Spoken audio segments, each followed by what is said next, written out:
And welcome everybody to Snatch and Run, the first edition, our first Salmon Run tournament here at Double Production. I am Pat, here with the Salmon Queen herself. Hello, Rochelski.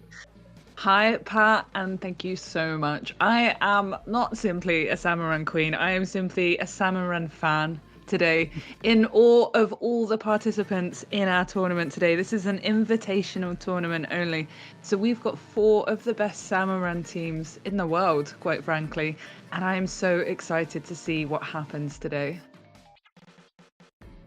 Yeah, we have a lot to see. We have 4 incredible scenes. Can we see the bracket, please? It's going to be. We'll start with Snooze Button going against the Goofy Goobers, but we'll then see Balanced Diet going against Stellar Tide. All 4 of these teams are top level overfishers, absolutely destroying fish daily, who took some time out of this gold rotation to come on this stream and show us the best fishing you can do.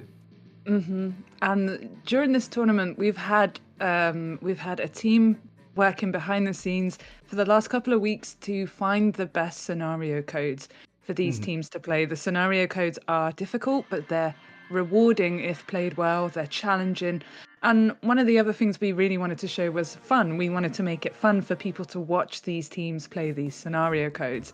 So you're going to see a mix of wave types, different maps, but most importantly, they're all going to be in or around hazard level max. So this isn't an easy tournament by any means, but these guys will make it look easy. They will make it look effortless.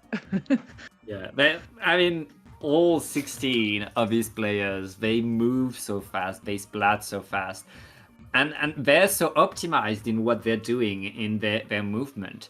Now, before we go on to the games, Rachel, let's take a look at a bit more about what is Snatch and Run. Do we have some info on that? Thank you. Yeah, so Snatch and Run is a tournament sort of created very recently. It's a new thing that we're trying. And it is a salmon run tournament where teams play scenario codes against each other in a 1v1 format. So we understand 1v1 formats, and there is a best of 5 for the first rounds, and then in the final it will be best of 7. But we have knockout rules. So the first match that we're going to watch, whoever loses the best of 5 is knocked out. Yeah, there is very little RNG. If we can go to the rules right there, seeding is determined based on the results. So teams, they're all the 4 best teams, but there's a favorite to win this tournament, and we'll see like a different aspect, but for sure this is not decided.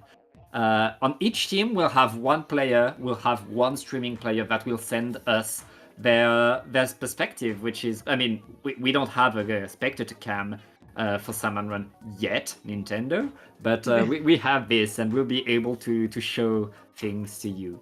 In terms of disconnect rules, if there's a disconnect, it shouldn't happen. Disconnects are much more rare than they are in PvP, but if there's a disconnect, we'll do a replay as fast as we can. And I don't think we've mentioned this because I think it's quite obvious, but the results are based on who gets the highest egg count. So both the teams are playing to get as many eggs as possible. If there is a tie, which is unlikely but potentially could happen, they are going to replay the same seed in a sort of sudden death, where each individual wave is counted. I don't know if it will happen, but we've got the rules just in case. So what do you say we start getting the teams ready for the first match? Yeah, let's get right in. And I believe, yes, we're starting with Snooze Button going against the Goofy Goobers. I think teams should be getting ready on the side of Snooze Button. Which we saw in the exhibition match that we casted together, Rachel. We have Leo, Primatis, Soul, and Sadface. For Goofy Goobers, it's Bravo, Omega, Grayson, and Crimson Soul. Yeah, so we've seen Snooze Button play before, and Snooze Button hosts a bunch of records, and we know how how good they are as a team, all 4 players. Goofy Goobers, though, they are an excellent team as well. Yep. So this isn't an easy match for Snooze Button. Oh yeah, there is no easy match. You have to go very fast, you have to go very strong, and let's go right away in the game. Well, for Snooze Button, for this one, I believe, who are we following? That's... Good question, but it is Sockeye Station and it's hazard level max. So the difficulty is, as difficult as possible. Starting wave 1, we have High Tide Grillers, which is considered one of the best waves to get in Salmon Run because night waves are theoretically limitless with golden eggs. Yeah. And so Grillers is one of those night waves that can produce very high egg counts. And since there's only one boss that's spawning, you're pretty much doing the same thing you're doing on every Giller's wave. I mean, there's a different rotation of the spawn, but it's very much an optimized dance that these teams know exactly what to do with these weapons and how to position next to each other. Yeah, absolutely. And it's about being able to run those eggs as well. You can see how quickly Snooze Button are slaying the Grillers here. They are not alive for very long. But the idea is you want to get those eggs in the basket as well, obviously. So using specials here, using this Kraken, allows the team to perform more efficiently, to kill the Grillers quickly and run those eggs quicker to increase their egg count. Look, we've got just under 50 eggs and they've got 30 seconds to go. So yeah. And you can see the importance of the Swiffer right there. With that long range aim can, it can stop the Griller in its track, and it's so important. It deals a lot of damage with the Swiffer. That Kraken was so nice as well. Kraken is so broken in Salmon Run as well. It can pierce through Grillers and kill them very, very quickly. So using both Krakens there to completely shred through those Grillers allowed them to kill more and get more eggs. And now they finish in wave 1 with 84 eggs. Compared to, I think on that side of Goofy Goober was 70. I saw with Goofy Goobers they had a couple of unfortunate deaths there, which, it does. I think we spoke about this last time. It does, whenever you die in Salmon Run, you're ineffective, and so things tend to slow down, and you don't want that to happen as much as possible. Yeah, is especially since Snooze Button, they used 3 of their specials on the first wave. They really wanted to get all the juice from the Grillers right there. And now we're on day wave on normal tide. So back to normal business for these teams. No, one of the really fascinating things about Salmon Run and Splatoon 3 is that the egg counts, the difficulty, it's all much higher than it ever was in Splatoon 2. And so day waves, your regular normal tide waves, they've become a way to show the true capability of a team.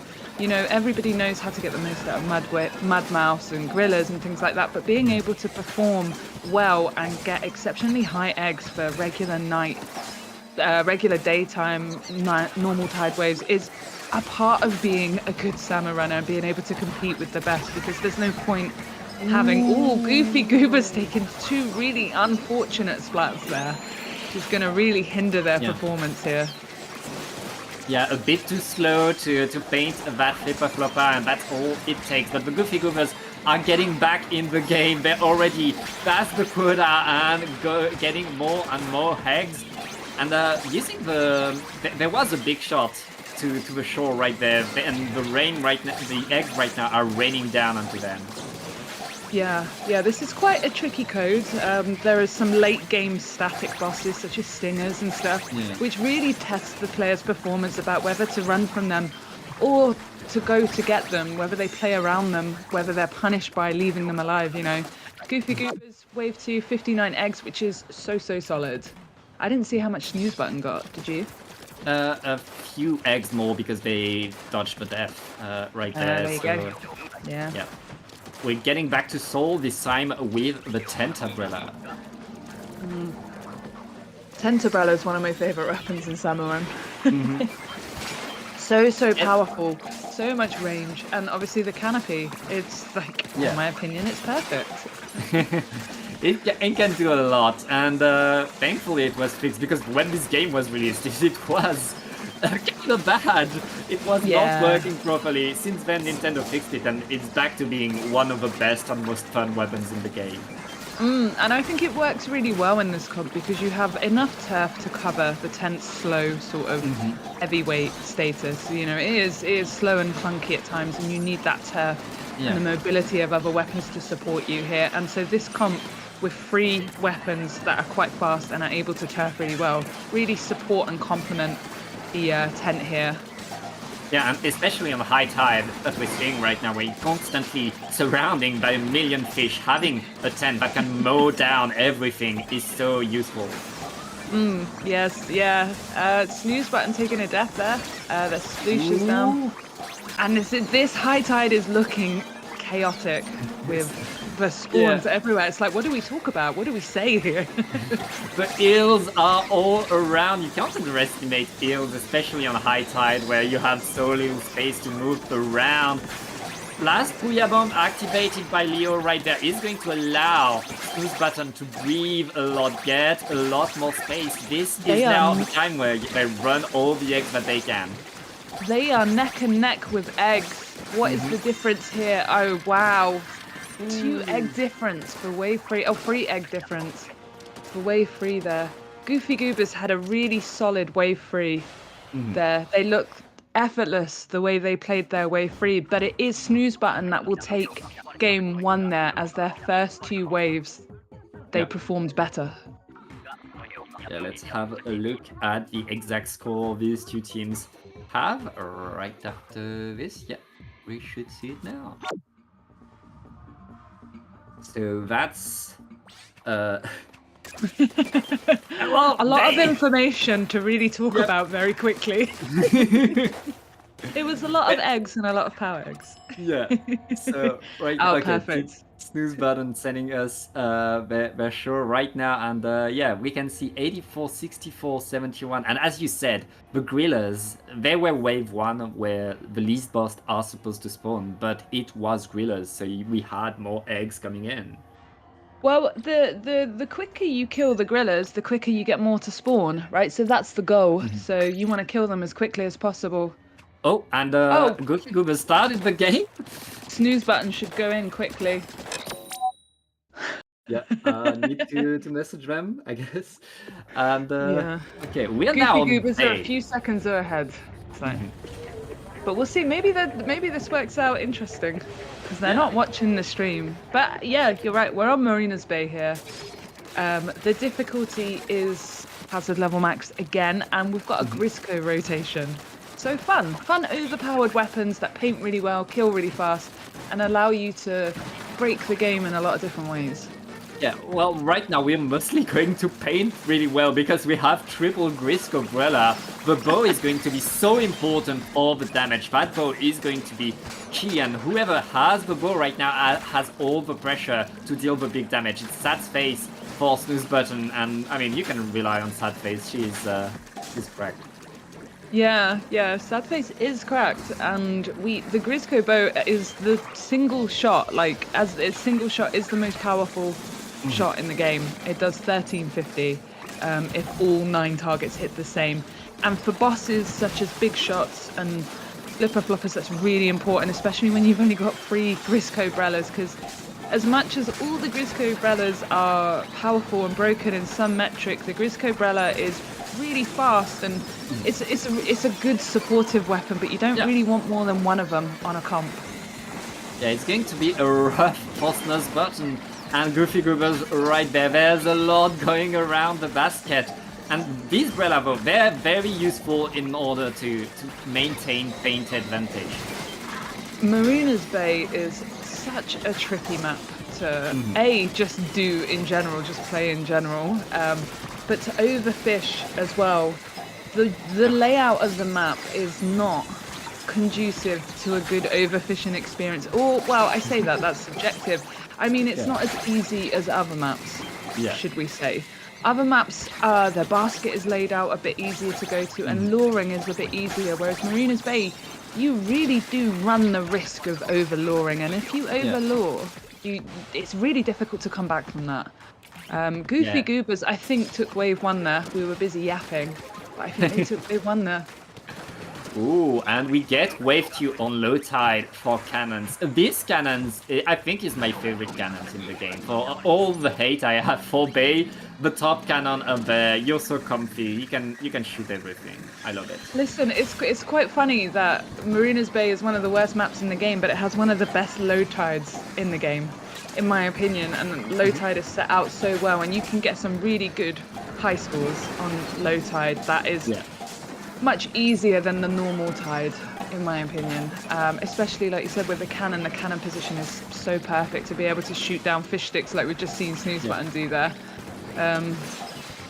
So yeah, even with Grisco weapon, even without Grisco weapons, this cannon wave is really fun to play on Marina's Bay. Yeah, and right now, Snooze Button, they want to get all the eggs in. They want to make sure they're not missing a single one. But they keep more control. The ground is littered with eggs everywhere, and they're running as much as they can while the cannoneers are maintaining order. So one of the most important things about Grisco rotation is knowing where to be with the Grisco weapon that you've got. And the perspective that we have with Snooze Button, we've got the Grisco Slosher not in the cannon. And the reason that the Grisco Slosher is not in the cannon is because the Grisco Slosher bypasses every boss in the game. You don't have to wait for boss cycles. You can kill when you want and when it's possible for you. So you do not want that weapon in a cannon. You want that weapon out, being able to pierce through armor and lead its shots through everything. Goofy Goobers came away with just under 80 eggs there, but I think Snooze Button take wave 3 here with 87 is so well played. We didn't talk about it, but Goofy Goobers took a death in wave 2. Their main cannon player was struck down by a stinger, I think, so they lost some time there. Yeah, you can't let these stingers get away. And right now we're getting wave 3. This time it's day on low tide. And as you said, this is a very good low tide where that's pretty much the opposite of normal tide on Bay, which rewards a lot of mobility, where you have several alleyways onto the basket which allow you to kite the fish as you lure them. Right now we see that exactly happening. The fish are simply going to the basket to die. Yeah, and like the Grisco Slosher, the Grisco Charger is so perfect on low tide on Marina's Bay because there is nothing blocking the Grisco Charger here. There is nothing in its way. There's no map and things like that. So you have got perfect vantage point for the whole entire map here. And you can see Snooze Button here with the Grisco Charger. They are able to take down bosses from such great lengths, which is just, Grisco Charger is probably, it depends on who you speak to, but it is definitely one of the best Grisco weapons due to its range, its fire rate, and its ability to pierce. You gain so much time with it. Yeah, it is very powerful, but it's also using a lot of ink. Every shot matters with this kind of weapon. With all the Grisco weapons, you really need to give weight to every decision you make. Right now, both teams are getting in there. The Goofy Goobers are nearing the end of the wave, getting to past the 45 and still counting. They're gonna get 50 before the end. Yep. That's 53 for wave 3, which is solid. It's nothing to be ashamed of. But then when you look at Snooze Button here, getting over 70, crazy. It's 76. We have a Kohozuna. Wait, are they going to throw or are they going to play? We wasn't expecting a king battle.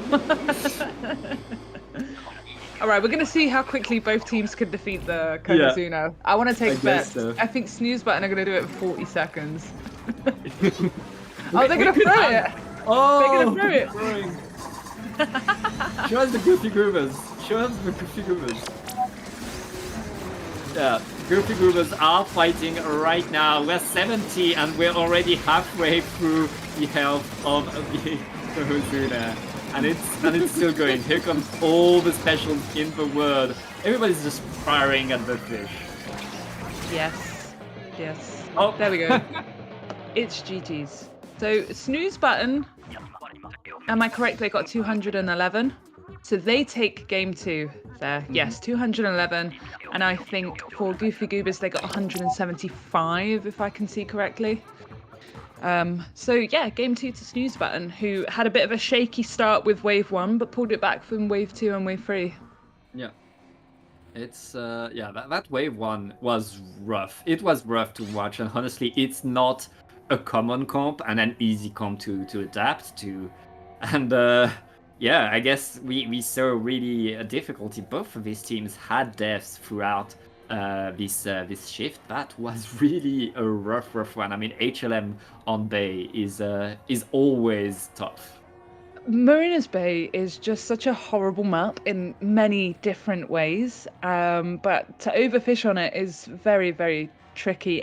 But it also shows it's a test of skill for players as well. Like, we're seeing some of the best players in the world play this game, and we want it to be difficult. We don't want it to be too easy, and that was a difficult game there for both teams. Even if one team got over 200, it was still difficult for them. Yeah. Now we're gonna get ready for the next game. Teams are getting in there right away. What is our next map now? It's going to be Bone Rattle. Bone Rattle is an interesting map.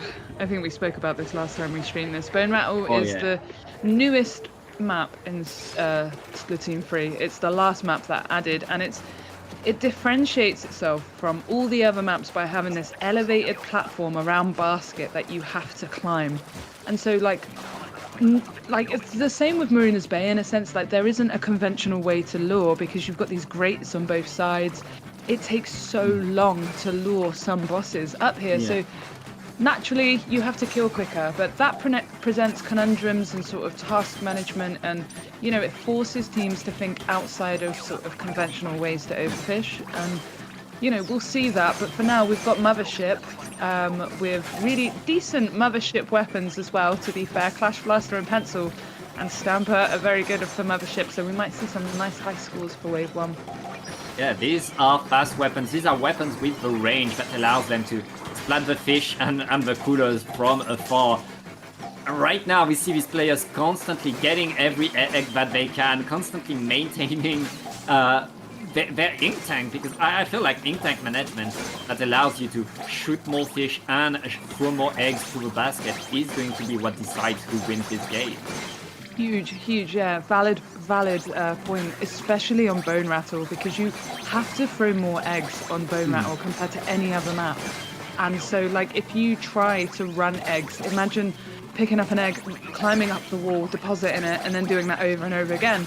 It's quicker to throw the eggs, but if you've got slower, less ink-efficient weapons, and you're constantly having to fight lessers or shoot down Mothership crates, you're right, ink management is huge, and especially in Mothership, where you're having to constantly throw eggs. And teams are really punished if their ink management is not good.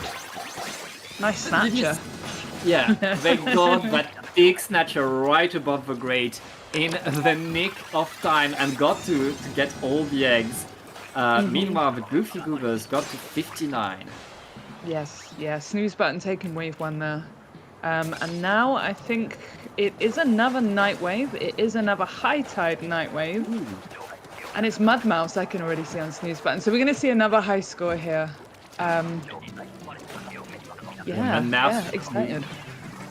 One of these waves that you can make so many eggs on it. Right now, with the comps that they have, a lot of specials are going to be thrown at these gold Mud Mouse because they produce so many eggs.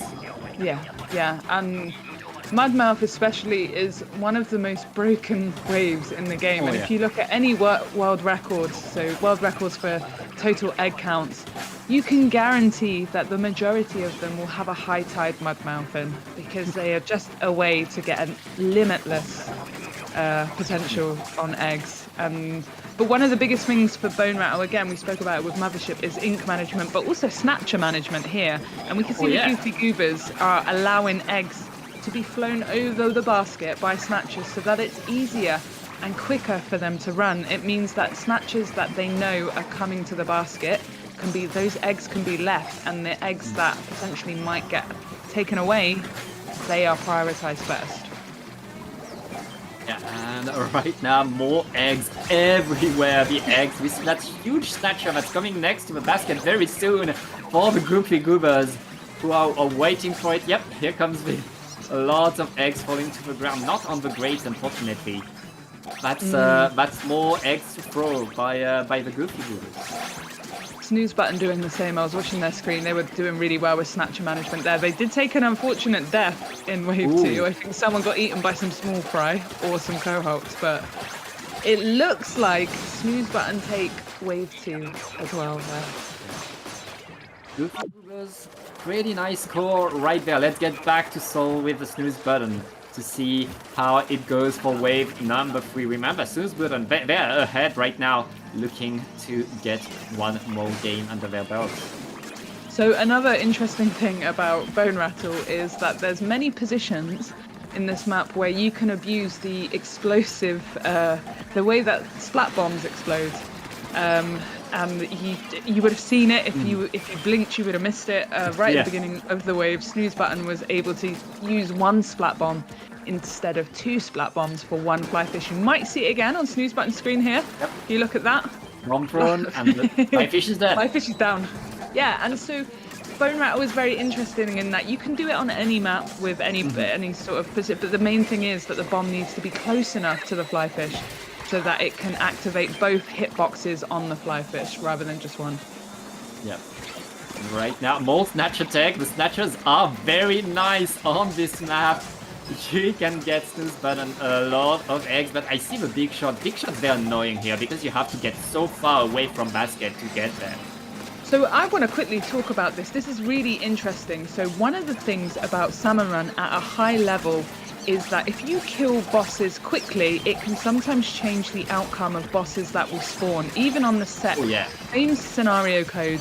And so what has happened here is Goofy Goobers and Snooze Button have their big shot spawns in 2 completely different places. This is the same scenario code. There is nothing different here, but because the way in which they've killed bosses is different, obviously, the way in which the big shots have spawned is different. That is something else that is something to take in mind in higher level overfishing. That won't necessarily be immediately obvious if you don't overfish, but it's something these teams will be factoring in. And talking about that, Snooze Button with game 3 here. Yeah. I mean, if you're playing extra work, that did happen on the extra work we had on Bay, where depending on what bosses you were splatting, the big shots were spawning either left or right, and that changed the dynamic of the game incredibly much. Yeah, on a map like Bone Rattle, I don't think it's as immediately obvious, but for other maps, having a big shot spawn in a particular place is much more advantageous, I would say. This is a best of 5 for the first round, and Snooze Button have won 3-0. Yeah, well, so congratulations to them. 224 is quite a good score. Well done. Yeah, very, very dominating performance by Snooze Button. They still got a death in this in this one, but didn't matter. They still won that wave, and really absolute. And especially look at that point difference in wave number 3. They were really, really ahead, getting so much right there. Yeah, wave 3 I think was the difference there, because like we said, we've spoken about broken waves like Mudmouth and Mothership, and you know, a lot of players can get really good high scores on them just by virtue of the nature of the wave type. But for normal tides, day waves, it really does test your skills as a player and as a team, and Snooze Button have come out on top here. Yeah, that's a 3-0 for Snooze Button. We will see them in the finals of today's tournament. But, Rachel, we don't know yet who their opponent is. No. The next games we're going to watch are Balanced Diet, who we've seen before on this channel, against a team called Stellar Tides. And again, it's best of 5. The scenario codes have just been put into the chat, so none of these teams know the scenario codes. They have no idea what games they're going to play, other than the fact that they're being told right now and they're loading those codes into their console. Yeah, we'll take a short break so we can set things up. Do not go anywhere.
And welcome back to Snatch and Run. I am Pat here with Rochelle Ski, and we are now in our other semi-final. It's going to be Balanced Diet going against Stellar Tide, Rachel.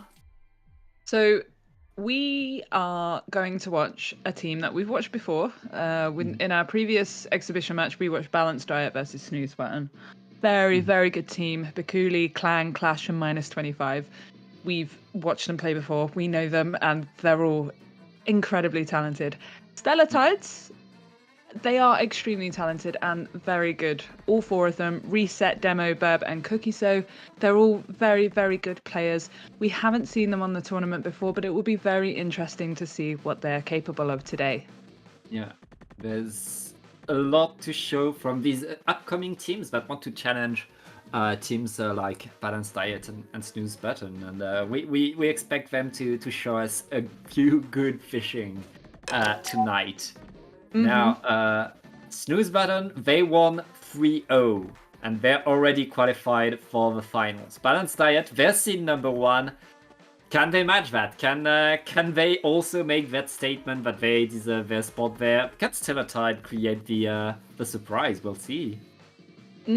Stellar Tide are absolutely capable of being in the final themselves. It feels very weird to have these 4 amazing teams, and losing a team like the Goofy Goobers so soon feels like almost unjust in a way, but the competition is so fierce between these 4 teams.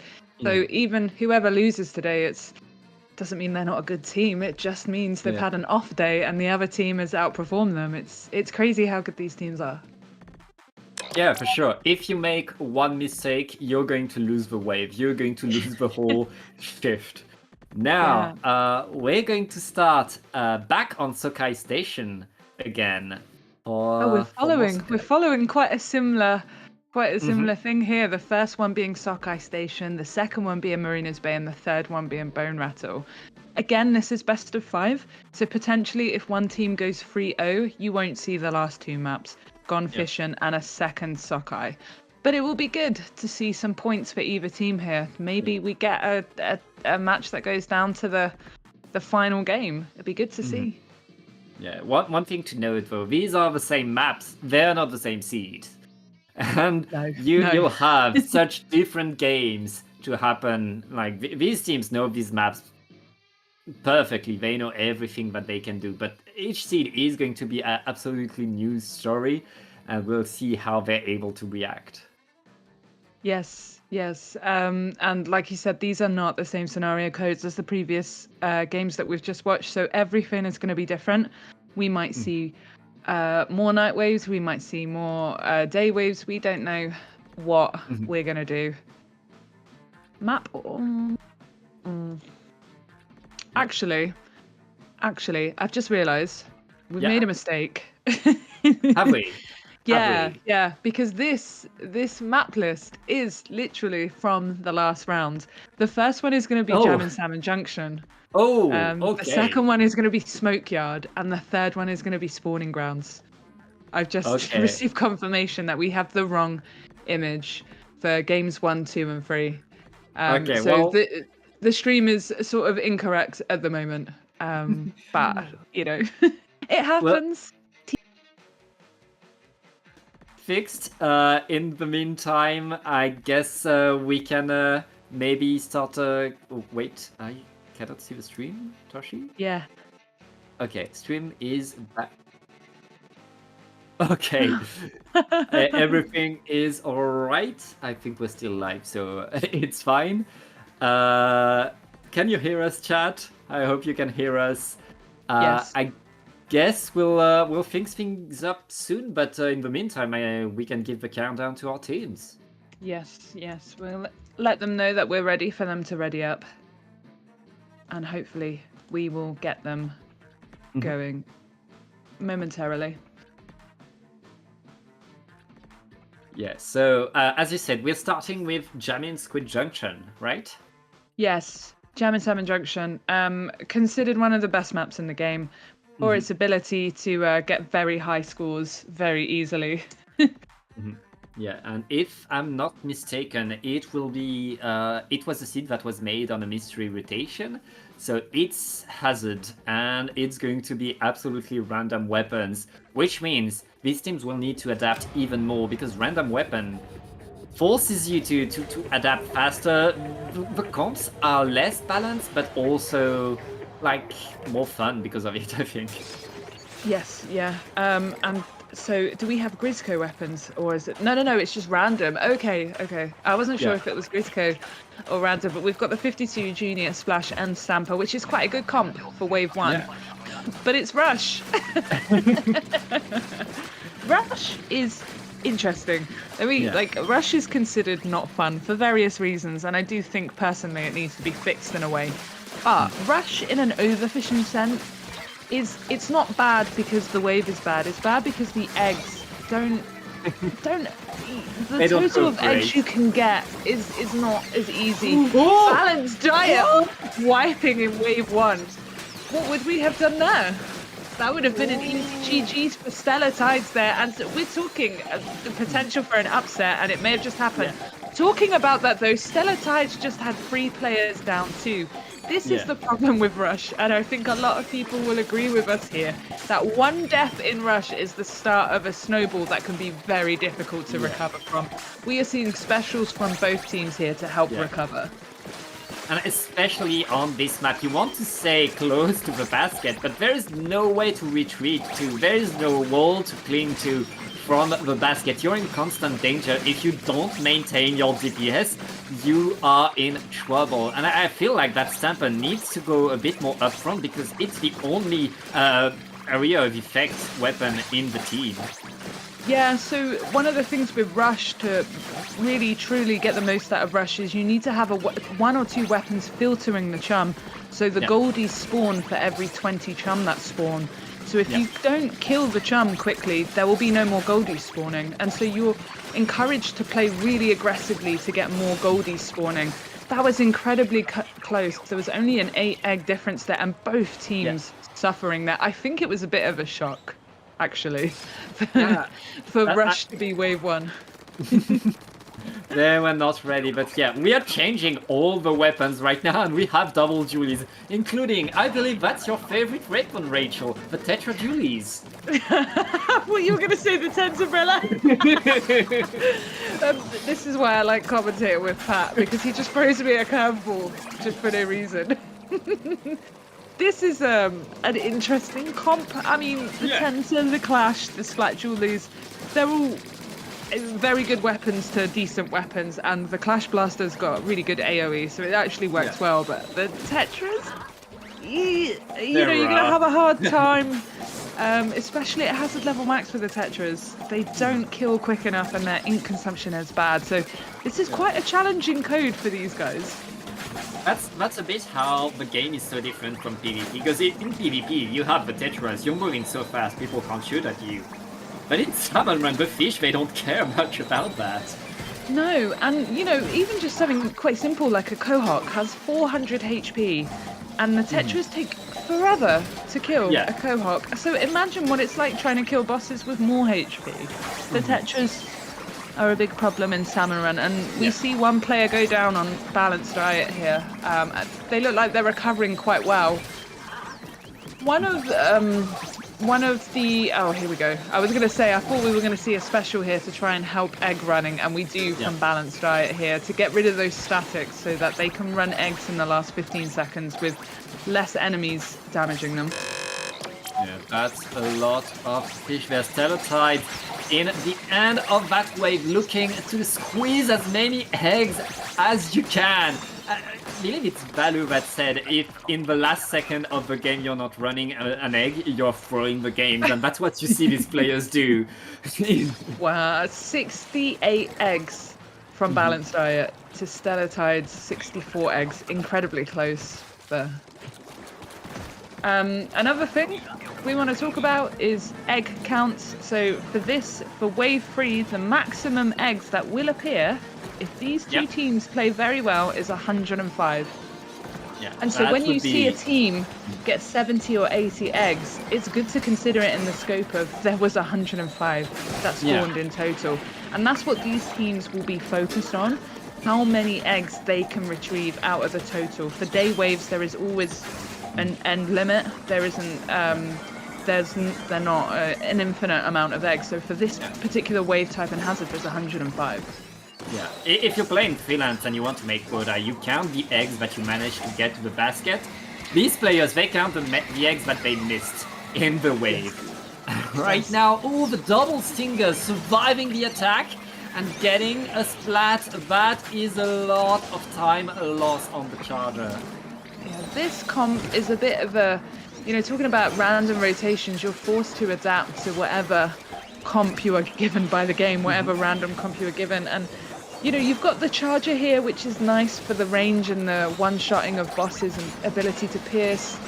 But it isn't particularly the strongest of comps with these 4 weapons. They don't all have... That was a nice reef slider. They don't all have the potential to do a lot of damage. Yeah, nice reef sliders here from Stellar Tide. Reef sliders very good for the end of the wave when they're trying to run eggs to get rid of lessers. And again, it's quite close. Balanced Diet getting 74 and Stellar Tide's getting 74. Wow. Both teams getting the same amount in that wave. So it's going to be decided by the other two. And that's where like the risk reward that we saw on Rush decides everything. It looks like Balanced Diet is over 200. So they're going to get game number 1. That was so close. I think that first wave really spooked both the teams and, forced them to confront that they need to sort of stay aware and stay awake and see this is what the game can throw at you. I can't believe how close that game was. Really nice way to start this tournament for these two teams. Yeah, very nice. Look at this. As you can see, they were very, very close to each other. We're within 12 eggs is the difference between these two teams right there. Yeah, and I mean, like I said with the other two teams, these two teams are proof of it. These two teams can swap these scores and potentially get more on a different day. It's possible they can get even higher, and they both played exceptionally well. But it is Balanced Diet that takes game 1 here. And the thing to note, Rachel, look at these power eggs. More than 6,000 on both sides. They were simply shooting the fish constantly, non-stop. And really showing us, you have to shoot over and over, maintain the splats on the fish, otherwise you're the one who's going to get destroyed. You saw there, Stellar Tide had more power eggs than Balanced Diet, but that's not what we're scoring it on. We're scoring it on whoever gets the most golden eggs, and that was Balanced Diet. Yeah, and we are now going back to work. This time it's going to be on Salmoning Smokeyard, and this is not HLM. The difficulty is 275, which is already pretty nice. So one of the interesting things about Salmon Run is that you can have lower hazard codes if they've got some night waves in. They still have the potential to score really high. And yeah, like I thought, this starts off with a night wave. We're starting off with Goldie Seeking, and the weapons. Tri-Stringer and Nautilus are very, very good for Goldie Seeking. Big Swig and Splash, not so much, because one of the things you want to prioritize with Goldie Seeking is damaging that Goldie very quickly so you're able to get another one at full health very quickly. Big Swig is low DPS, but it can just stand in front of the Goldie and let the Goldie push it and make simply a line of eggs. It's better the more damage you have on your roller, but every roller can do that to an extent. Yes, yeah, the only issue with Big Swig is it's more bouncy than every other roller, so you tend to get thrown about a bit. But you can see here with Balanced Diet, we're watching their perspective, they are opening the gushers so quickly here to the Goldie has spawned in the same place 3 times in a row here, but you can see how quick the teams are working to open these gushers to to get the Goldie to come to basket and to shred it as soon as possible so that they can run those eggs quickly. Yeah, and it's especially next to the basket that the shredding arrives. And what is especially important is that they get to splat the Goldie. If they don't splat the Goldie, it's a small Goldie that reappears after that has way less HP, and that's going to spread less egg on the ground. Yeah, like that. If you don't splat the Goldie quick enough, it respawns as a smaller Goldie, which is a time waste. Which you know, for these teams, time is the biggest factor here. God, very close here. Balanced right with 82 to Stellar Tide's 74, and I think the reason for that was Balanced right were a lot quicker opening those chutes there. Yeah, how fast you can open them can allow you to plan ahead and decide, okay, the Goldie is there, we have that amount of time to run eggs while the Goldie gets closer to the basket. And now we get another night that is High Tide Mothership, and honestly, High Tide Mothership on this map is fun. It's one of the few motherships that I enjoy. It's very interesting on this. I can't see where the Snatchers are spawning from, but Snatchers are very important on High Tide on this map. Oh, we've got good Snatcher spawning. So they're spawning behind the basket to the left. So the second island, the island that doesn't have a basket, that now opens the possibility of not having to use your ink to throw all of those eggs back. You can allow some of them to be taken back by the Snatchers, which is huge. There's a potential for a lot more eggs. Here comes the strikes on the basket allow you to hurt not only the basket but the Chinooks that are spawning on top of it and destroy them, which makes eggs rain onto the basket. We're still watching the Nautilus here, trying to run the eggs as they are still splatting the fish all around them. Yeah, and you know, we said this about the Bone Rattle Mothership. Ink consumption and ink efficiency is really important for Mothership because you have to throw eggs, defeat Chinooks, and you know, run eggs as well. And another really important thing here is you can look how smooth this Mothership wave is because they're not letting any crates with Chinooks land and be able to spawn lessers. The only lessers that spawn are from Chinooks and crates that haven't been defeated. So if you defeat those crates, they won't spawn. And now we're seeing the manic egg collection in the last few seconds from both teams. What do we end with? Stellar Tides with 94, Balanced right with 88. Crazy. Stellar Tides getting a bit more eggs right there, getting back in there. It's going to be decided by wave number 3. These two teams are pretty close to each other right now. Yeah, though this is working out to be an excellent pairing here because it's quite neck and neck. And again, wave 3 is another night wave. It is Mad Mouse, which has the potential to allow high egg counts, and again we're seeing immediate specials from Balanced right. Inkjet is so good at defeating Mad Mouse, able to defeat 2 Mad Mouse there. Do we have good Snatchers? We do have good Snatchers again. There's a lot of eggs that are about to come, especially since the first 2 waves. They didn't take that many specials from these 2 teams, so they're gonna pummel every Mud Mouth that appears. We won't see much fish today. No, the specials, they are way more important, I would say, because we know, as you know, it's sort of, you know, easier to say in retrospect, but the specials have been way more important for Mud Mouth and Mothership rather than Seeking, potentially, because they were able to shred the Goldie without many specials. But to defeat the Mud Mouth, you have to throw 3 bombs in, and so you need better ink consumption and, to speed it up, more specials. So having more specials here puts the team in an advantageous position. Yeah, right now, another gold Mudmouth spawning. Remember, the higher the difficulty, the more gold Mudmouths you get, which means the more golden eggs you get as well.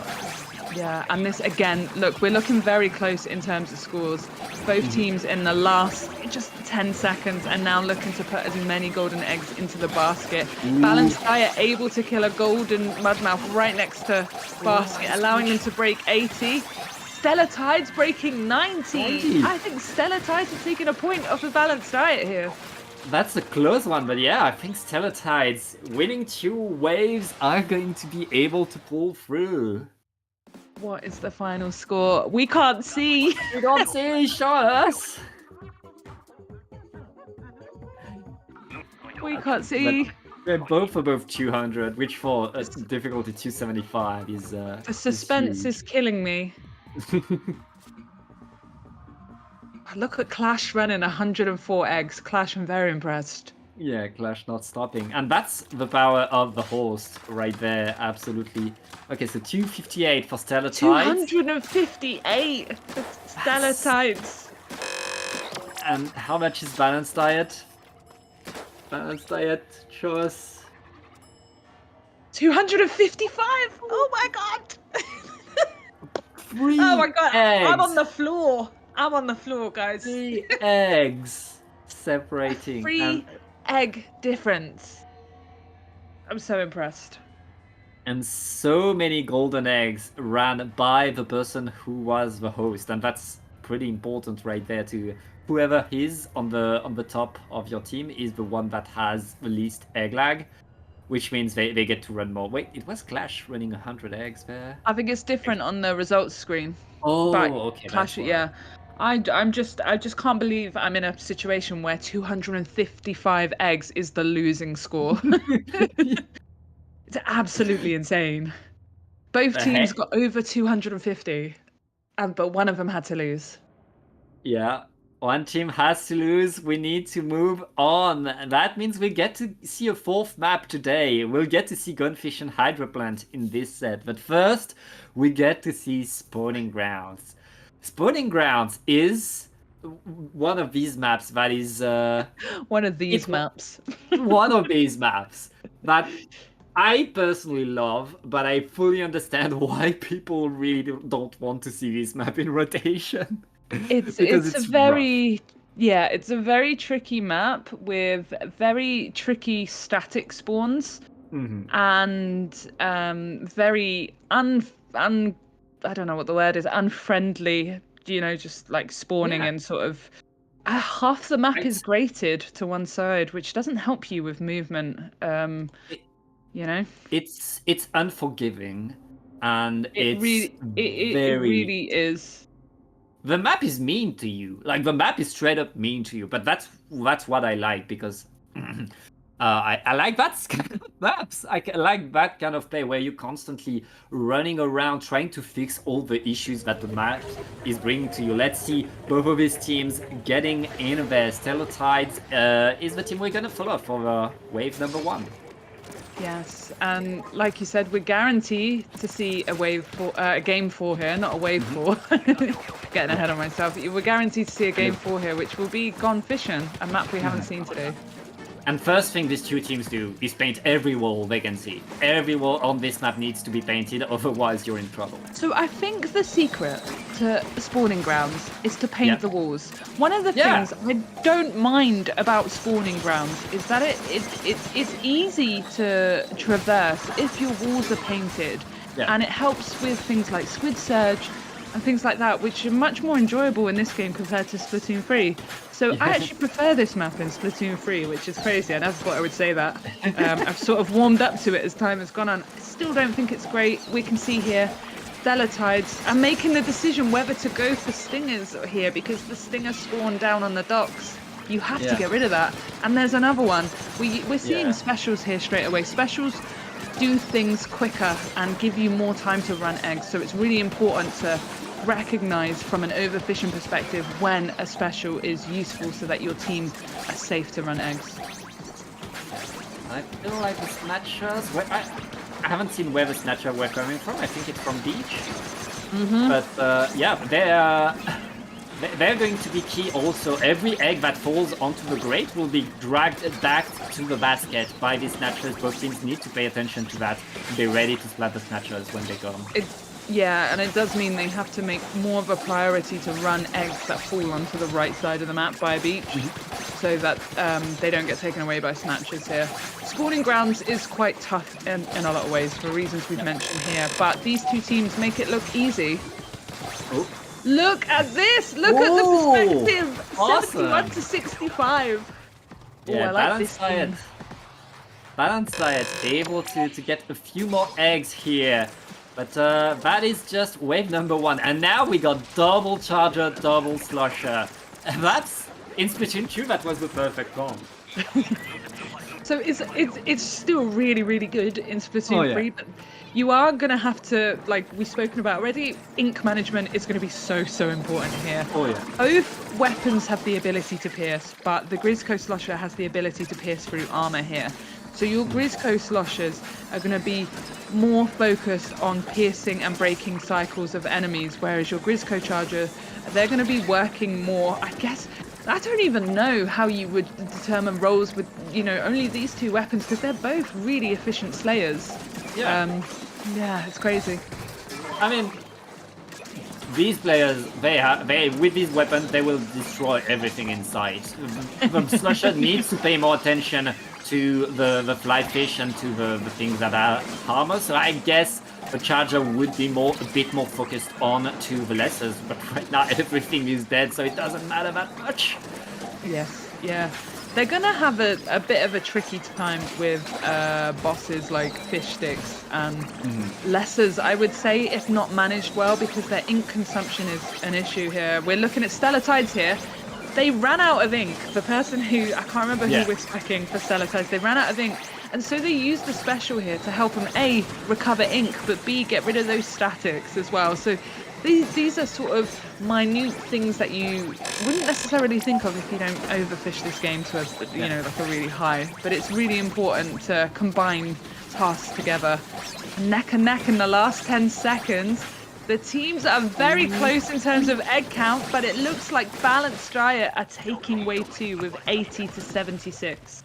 Yeah, but I think in total that's a bit under 10 eggs of lead for Balanced Diet right now. Nothing Stellatide can't get back from, especially going into High Tide, which has to be one of the most chaotic High Tide you can get.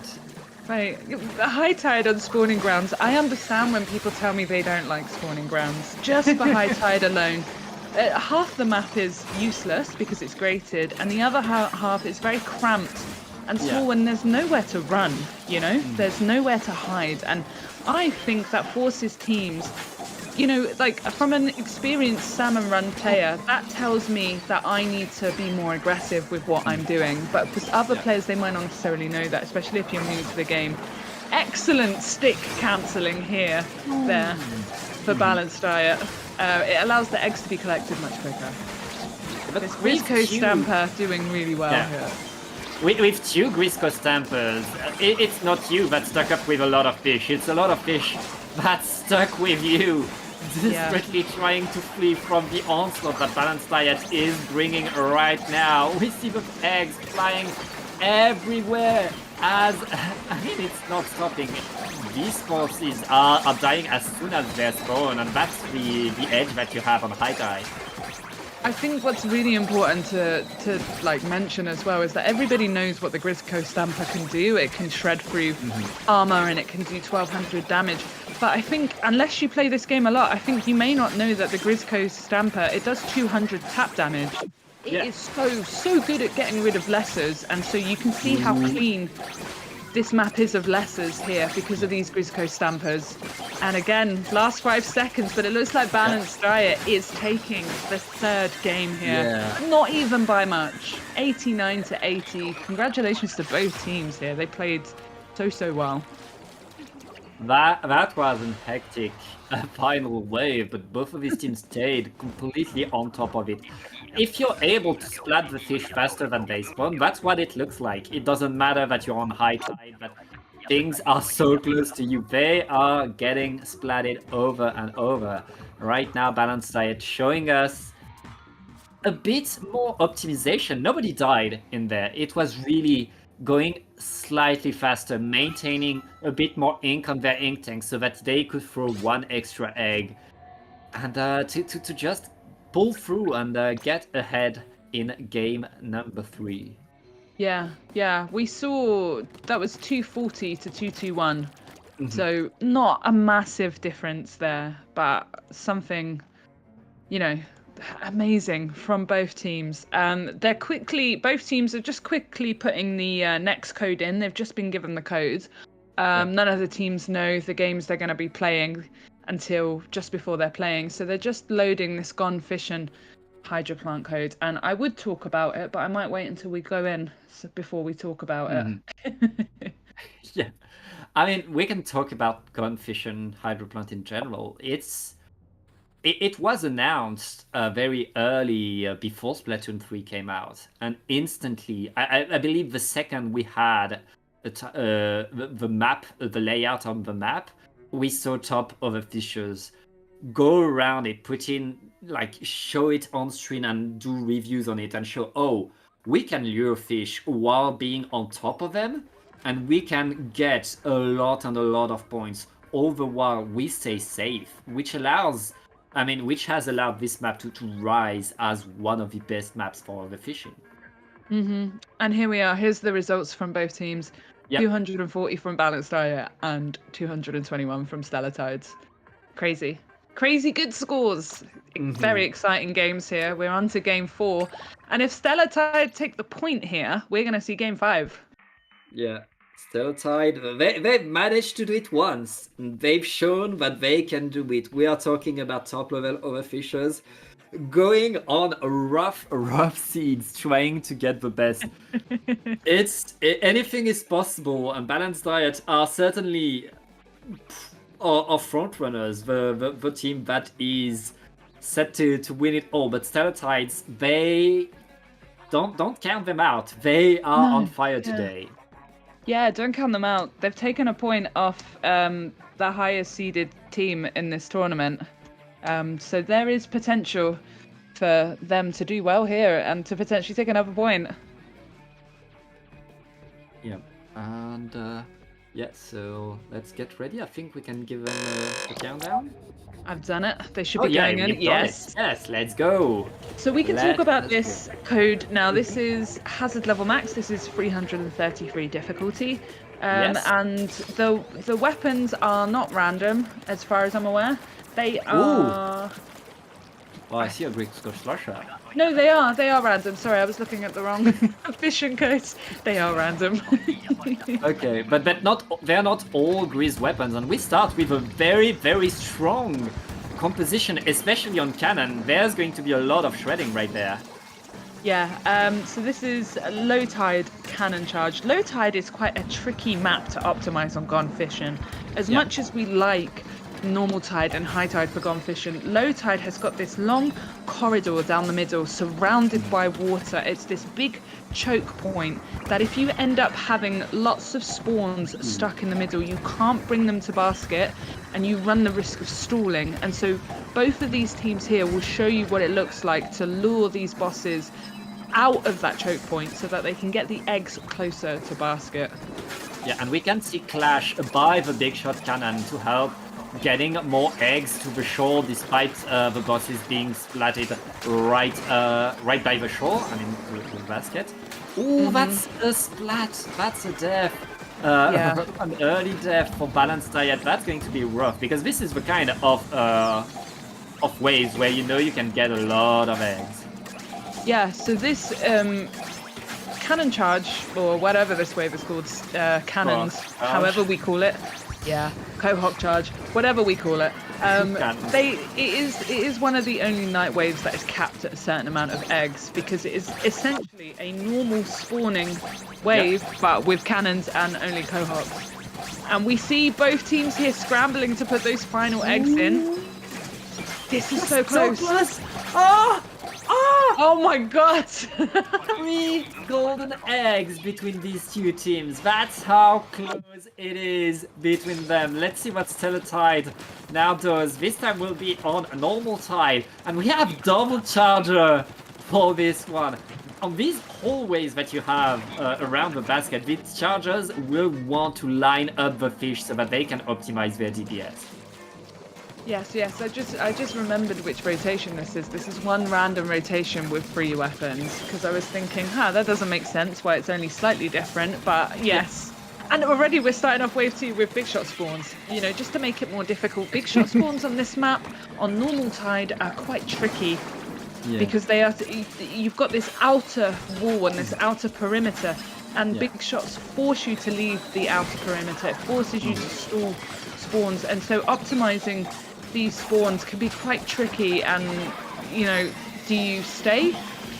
These static spawns are so gross, and Stellatides are doing a really good job of getting rid of them, and also using the big shot cannon to tunnel all those static eggs back to basket. Yeah, the fact One of the that good these things fingers- about having, one of the good things about having, obviously having a big shot spawn is that you get the cannon, and this cannon now allows all these eggs to go back to basket eventually. Yeah, all these statics spawning not that far from the cannon is allowing Stellatides to really get a lot of eggs next to the basket. But now with 24 seconds left in the game, is it worth even going for that big shot? They want to run as many eggs as they can. This is decision making. That was an unfortunate death on the side of Stellatides, but Balanced Diet have not had an easy wave either. In the corner of the screen, they were suffering with a couple of deaths too. Both teams suffering here, but I think Balanced Diet are able to put in slightly more eggs right at the end there. Gosh, that was a tough wave for both teams. Full of statics, full of big shots, full of deaths. It was that death right next to the end allowed Balanced Diet to come back. And because it's not absolutely, you're right. It's not just the time that you spent as a lifesaver, it's also the time your teammates have to revive you, and the fact that they are it changes the way all the fish move the second you get splatted. Yeah, and those 10 seconds, those 7 to 10 seconds that you're dead at the end of the wave there, you're not running eggs.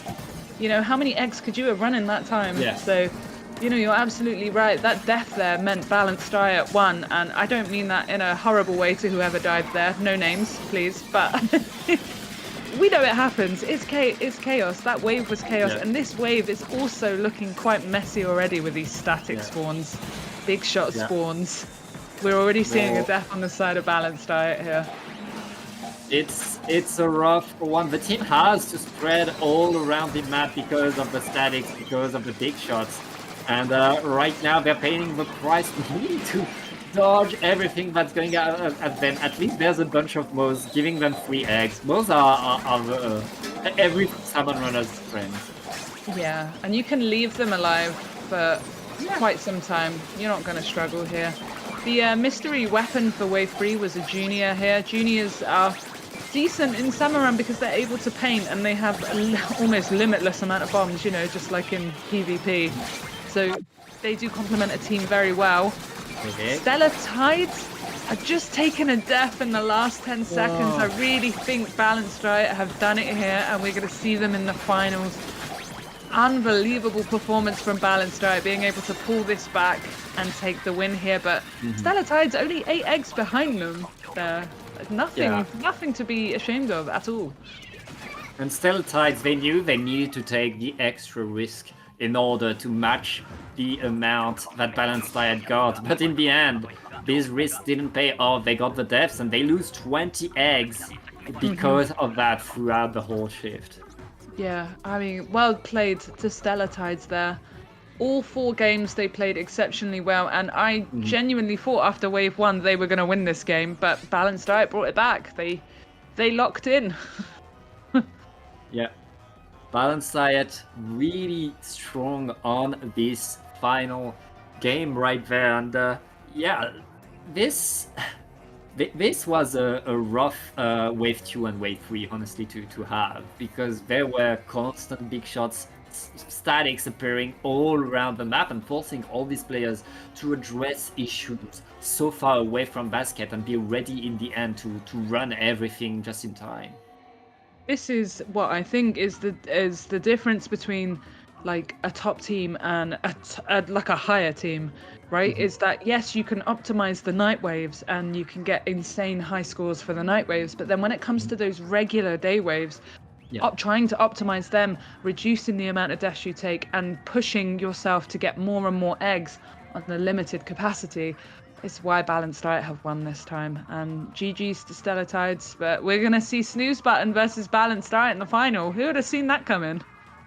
Yeah, well, it's our top 2 teams for a reason. Pay attention, this will go very fast. We'll see a lot of eggs flying Because we want to see as much as we can of these two teams, this will be a best of 7 that will prepare right away. So we'll send them the seeds, we'll prepare the lobby. Do not go anywhere, we'll be right back.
and welcome back to Snatch and Run. We are now in the final. It's going to be Snooze Button, who beat the Goofy Goobers 3-0, versus Balanced Diet, who beat Steltide 3-1. I mean, Rachel, all of these games, each of these shifts were incredibly tense, incredibly tight. People died. There were eggs left. There was so much optimization and speed that anything could have happened. But now we have these two teams ready to fight each other. Yeah, definitely. And like we've mentioned before, like on another day, it could be either team in the final, you know. It's just that Snooze Button and Balanced Diet were the ones that got there, not to the detriment of the other teams, but, you know, they optimized their time better, you know. They got more golden eggs, and they've both played excellently so far. Snooze Button hasn't dropped a game yet. Balanced Diet have dropped one game. The final here between these two is going to be a best of 7. So we've had best of 5 up until now. It's going to be best of 7. So at minimum, you're going to see 4 games. Yeah. And thank you. You can see the map list here. We're going to start with Marooner's Bay for game number 1. It's as we talked earlier, Rachel, it's a rough map to play on. There's this big hallway that is the boat. You want to funnel as many bosses as you can on there. But if you funnel too many bosses, you die. You die. You're absolutely overrun and you're in trouble.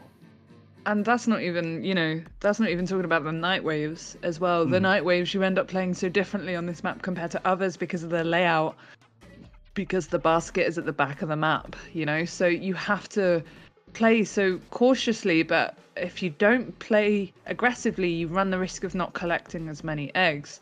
Marooner's Bay is quite a tricky challenge for overfishers, and I'm very excited to see what wave types we get for these guys. Yeah, well, I guess we can count our 2 teams down. They are about ready, I think. So we should be able to see things soon. But yes, this is best of 7 because we want to see as much as we can of these 2 teams, and especially for Salmon Run, it's how many different things you can handle. That decides what makes a good salmon runner. So we want to see all of these teams on as many different maps as we can. Yeah, and it's really tricky here. So we've got a bit of a miscommunication here. Snooze Button have gone in, but Balanced Diet haven't. I wonder if Snooze Button can... Or Snooze Button should play, I think. Well, they can't pause the game anyway, so let's... No, I was thinking maybe Snooze Button should throw quickly, but they've seen the map type, so they should go ahead now, otherwise it's advantageous. So we're going to start with Snooze Button, who are probably going to be about 20 seconds ahead of Balanced Diet. So apologies for that little miscommunication there, but we're still going to see 2 very interesting games here. Snooze Button showing us that the first wave is High Tide Gorillas, with interesting weapons. We've got 2 Julies, a Heavy Edit, and a Stamper. Stamper being one of the best weapons in the game in Salmon Runs. Yeah, it has the DPS, it can handle the lessers, it can handle the bosses, and right now the Gorillas are running to the basket to die. And the Snatchers are pretty helpful as well. This could be a very, very high egg count. One of the difficult things with Marooner's Bay, you know, just one of the difficult things, along with many other things, is that the basket area is quite small, especially on high tide.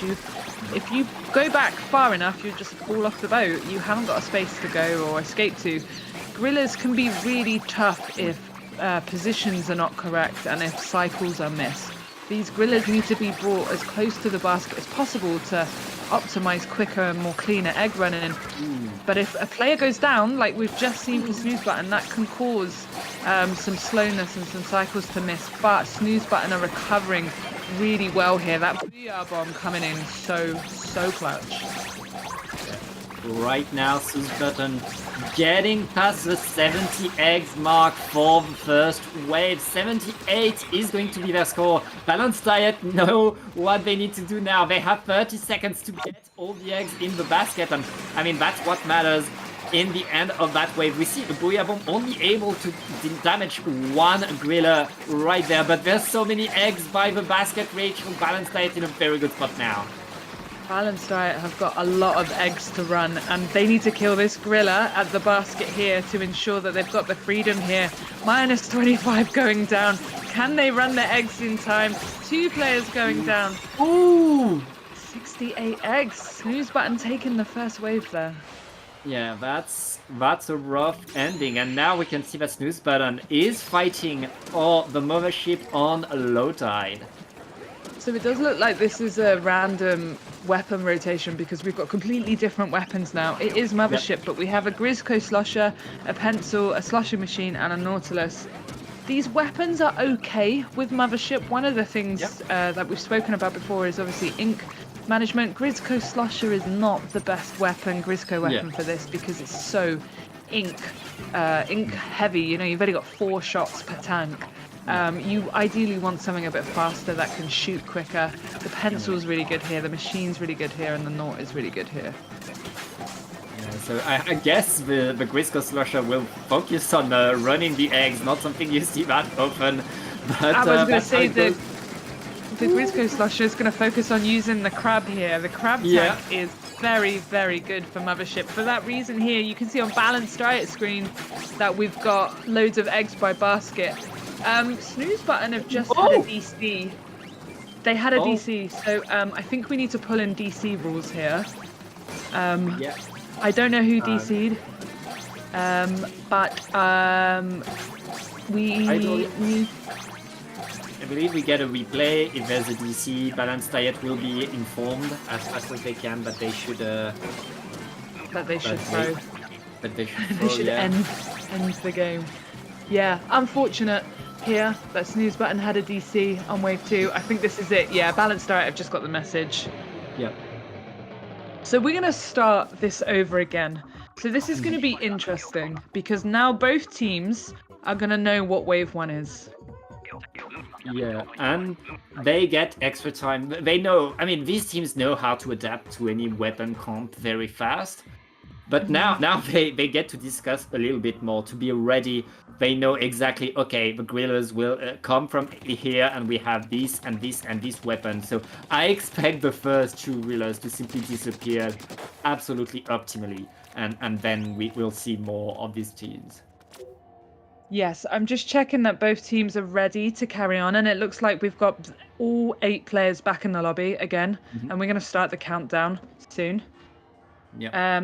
Hold on, give me a minute, and then hopefully we won't get another DC. Fingers crossed. All right, teams are ready, and we'll see how it goes. Battle is selected. Teams are pressing A. And yeah, we're getting in. There we go. We're all together now, actually. Yeah, that's better. So we're going to see a more intense countdown. Both teams know the weapons and the wave type for wave 1 and wave 2. So we're going to see better scores now. I guarantee it. Both teams had decent scores for wave 1 for high-tech Grillers, but we're going to see an even better score. So something a bit more exciting. A little silver lining there.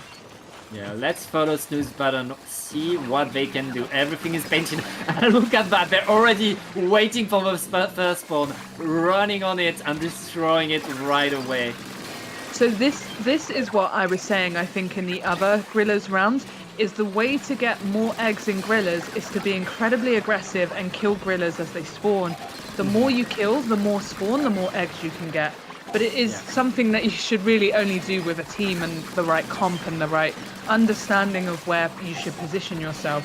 Both teams here taking extremely aggressive positions because they know where they're coming from. And, Snooze Button here. Going 2 players down. Able to get that Booyah Bomb off at the expense of their life there. They have got some recovering to do here. Balanced Diet will take, no doubt, will take the lead here. just because they have not had any deaths or any issues here. This is huge right now. Snooze button.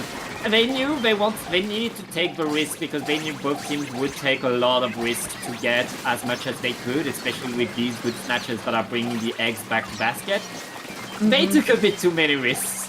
And this is the problem with Marina's Bay, isn't it? It's the problem. Once one player goes down, the aggro of the Gorilla will change. It will change to another person. And if you were close to that person who went down, it's going to immediately target you as well. And it could be quite scary. Snooze button still with a lead here. Last 10 seconds, we're seeing a lot of egg running from the last Gorillas. This is very neck and neck, these egg totals. What are we going to end on? Oh my god, 80 to 78 with all 4 players on balanced diet dying for that final egg. It's fine if it's after the wave, no problem. Now, balanced diet, they know it's going to be low tide, but they paint a little bit around the basket before dropping because they know how important paint would be for wave number 3. Right now, we are in Mothership. Gosh, I can't believe how close that Gorilla's wave was, and I can't believe how well Snooze button composed themselves to still take wave 1 there after having that mid-wave catastrophe. Yeah. They opened so strong by splatting the Gorillas right at the shore. They made sure that one extra Gorilla would spawn because they were splatting it a bit faster than at balanced light. And right there we see, in the end, it's just 2 eggs separating these 2 teams. So I guess Ink and Speed is going to decide things in this way. Yes. And as we mentioned before the DC, we're seeing the crab. The crab is so powerful for Mothership because it's able to reach up and over the Mothership and shoot the Chinooks as they spawn. And so golden eggs just rain down on you. The Grisco Slosher can also do this as well on certain maps, but it's much more efficient and faster to do it with the crab. Yeah, because the Grisco Slosher is incredibly slow and can only fire 4 shots because before having to recharge ink. Meanwhile, the crab tank can destroy the whole Mothership over while getting every Chinook. You can see the Grisco Slosher is standing where their crab will be best used. You know, this position would have been researched as what's the best position to crab from on low tide Mothership, and that position right there, because look at all these eggs for balanced diet. The eggs are going up again, and it looks like balanced diet take wave 2 here. Optimal crab use. Yeah, 5 more Eggos on that wave 2. These 2 teams are neck and neck, Rachel. This final wave will determine the winner because obviously, but also it's just the normal tide bay at hazard level. It's not hazard level max actually, just underneath hazard level max. It's quite hard, Marina's Bay normal tide at this hazard. And I recall me, you, and Leo speaking about this on the podcast earlier this week. This map isn't great because it does lag at times. You know, the frame rate does suffer if you leave too many bosses alive on Marina's Bay. You know, not only will you struggle to move around the map for, you know, because you're in danger, but you'll struggle because of lag. Yeah, lots of things to handle right there. You can get to the basket. You can throw the eggs in the basket from this spot, by the way. If you didn't know, that's pretty important. And also, I think here the Grisco Brella is struggling, and I think it's better to take their life and run and leave 1 or 2 eggs, unfortunately. Yeah. They had too much aggro on them. Right now, Snooze button. They are taking the risks. You have to give it to them. They're taking a lot of risks to get as many eggs as they can in. Right now, here comes that stickfish above the basket. That is one of the stickfish I hate the most in the game. Interesting thing that we just saw there. The Grisco Brella using the Booyah Bomb to lure the Steelhead closer. So the Steelhead was aggro to the player with a Booyah Bomb. So Booyahing, getting above them, lured it closer, and they were able to kill 2 enemies at once. Oh my god. Ooh. Oh! A balanced try at 1.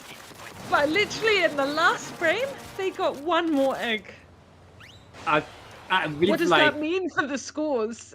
with latency, that was just in the nick of time. Balanced 239 to diet. 243 for Balanced Diet. Oh my god, guys, well played. Wow. Incredible. What do you even say to that? 243 eggs. That's so amazing. Hey, that's Yeah. beating my extra work scores. Yes. Yeah, and I told you, just the teams being able to see wave one and wave two, they were able to, Mhm. completely optimize Grillas, Yeah, much better than going in without knowing. And even wave two, yeah. Mothership, they were able to. So close. 239 to 243. Mhm. 4 egg difference here, and we can look at the waves. And it was wave two that did it for them, I think. There's a 5 egg Yeah, difference there. that's we had 2 eggs difference in wave one and 1 egg difference in wave three. But That's it's because they got 5 eggs more in Mothership that they won another that shit. game. That's crazy. That is, I don't know what to say. It's all that matters. Every egg counts, and it's big. Let's get back. What is our next map, Rachel? Oh god, good question. We'll see it on the screen very shortly. It's Bone Rattle Arena. Yeah, Bone Rattle. We'll see more egg throws. I mean, Balanced Diet. They got game number one, but as we saw, this is so close between these two teams. And against Bone Rattle Arena, just like Mothership is that kind of map that tests how well you are, how good you are at managing your ink, at throwing the eggs right on the basket and save every little second that you can.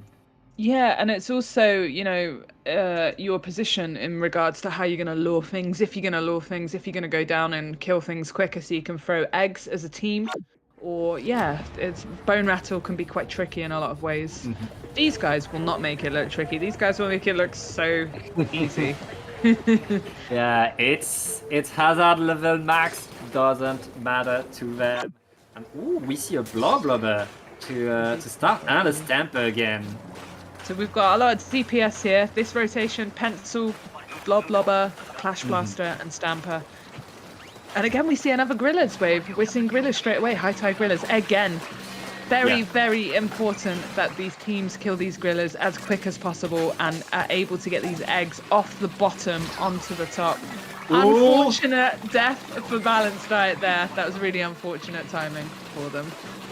These wheelers at HLM base spawn and move so fast. It is so Yes. hard to get out of their way. They go across the like they touch the wall, you can't get anywhere. And now Balanced Diet bringing the grillers to the basket, knowing that they want to run these eggs easily. Yeah, and we're seeing Balanced Diet a bit. I don't want to say they're not doing well. They are doing well, but they're a bit more chaotic compared to Snooze Button's game here. But that does not mean Balanced Diet won't win here. Ooh. It means there's a potential for Snooze Button. But saying that Snooze Button have just lost 2 players. They're quickly revived, but again, that's a huge time detriment. There's so much risk reward on wheelers on this map. You're constantly, do I lure it? Do I get it next to the wall? You're constantly making, trying to get it as close to you as you can without dying. And these teams are paying the price right now. Yeah, We're reaching yeah. the end. There's still a player down. This button respawning right there. We're going to see 50 eggs between these teams because they lost a lot of players. So 57 eggs for Snooze Button, 55 eggs for Balanced Diet. 2 egg difference. Crazy. That's very close. Yeah. That's so close. And we're falling through. This time it's going to be Tornado on this map. This map is infamous for Tornado. Yeah, we don't have the funny little glitch or the funny little bug that unfortunately got patched out quite some time ago. but it is possible. And I think it was Leo that posted a clip on their YouTube channel a little while ago showing their team getting 100 eggs on Tornado, which is the maximum without the glitch. So they've got this map. They've got this map mode locked down. Will they get 100 eggs here? They might. They might. It might go very, very close. And especially what these players like to see is that specials are not that useful on this wave, which means we'll see a huge wave 3 as well. The only on this map, not so much. I agree with you, but yeah, here I was going to say there are a couple of specials that are really useful. Whale, because the only thing the whale will target is the crate, and it can kill it very quickly. And the other specials that are particularly very useful are lesser clearing specials. So Wave Breaker, Ink Strike, Reef, Booyah, they all have some utility here. But because we've got Clash Blaster, because we've got Tornado, because we've got Blob Blubber, we've actually got really good lesser clearing weapons here. But we do see from Snooze Button a Wave Breaker in the last 15 seconds to allow themselves some more safety to run those eggs without having any issue. Snooze Button, look at the egg difference between Snooze Button and Balance Diet here. Snooze Button have practiced this mapper mode. They know what they're doing. They have such a pile of eggs right there that they're throwing, but it's going to be 90-74. Huge. Snooze Button. 10 eggs. They missed 5, right? Because they're double. So there was only 5 eggs that Snooze Button didn't run there.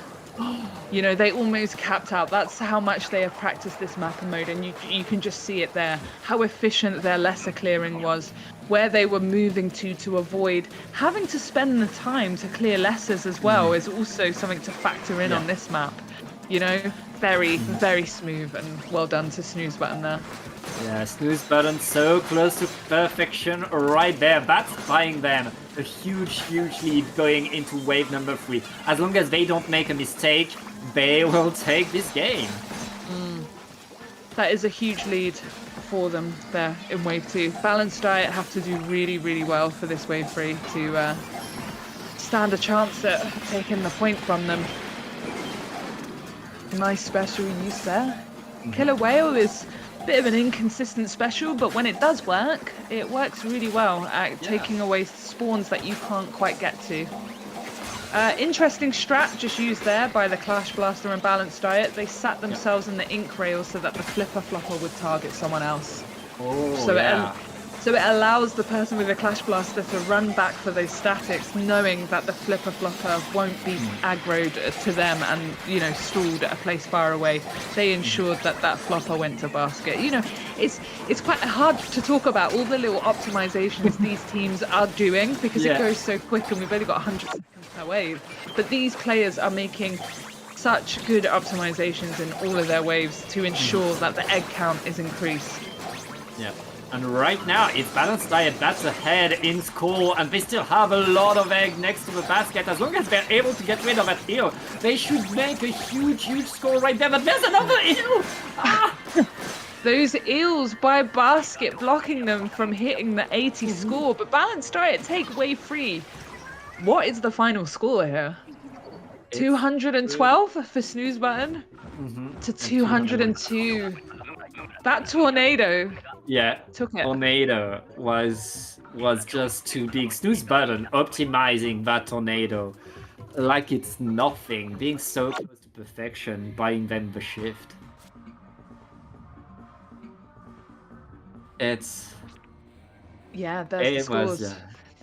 Yeah, 212 for Snooze Button, and like we said, that Tornado really did put them over the edge there.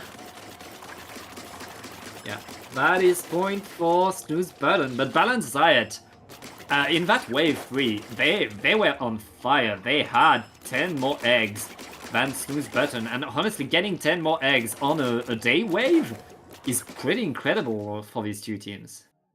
Yeah, and like those 2 ills right at the end were lured up to basket. So this is the thing with Bone Rattle Arena, like ills are particularly troublesome if they're allowed to wrap themselves around the basket like that, because you will die to that eel. You can't move through it. They just completely restrict your space, and so that definitely hindered their ability to put eggs in the basket right at the end there.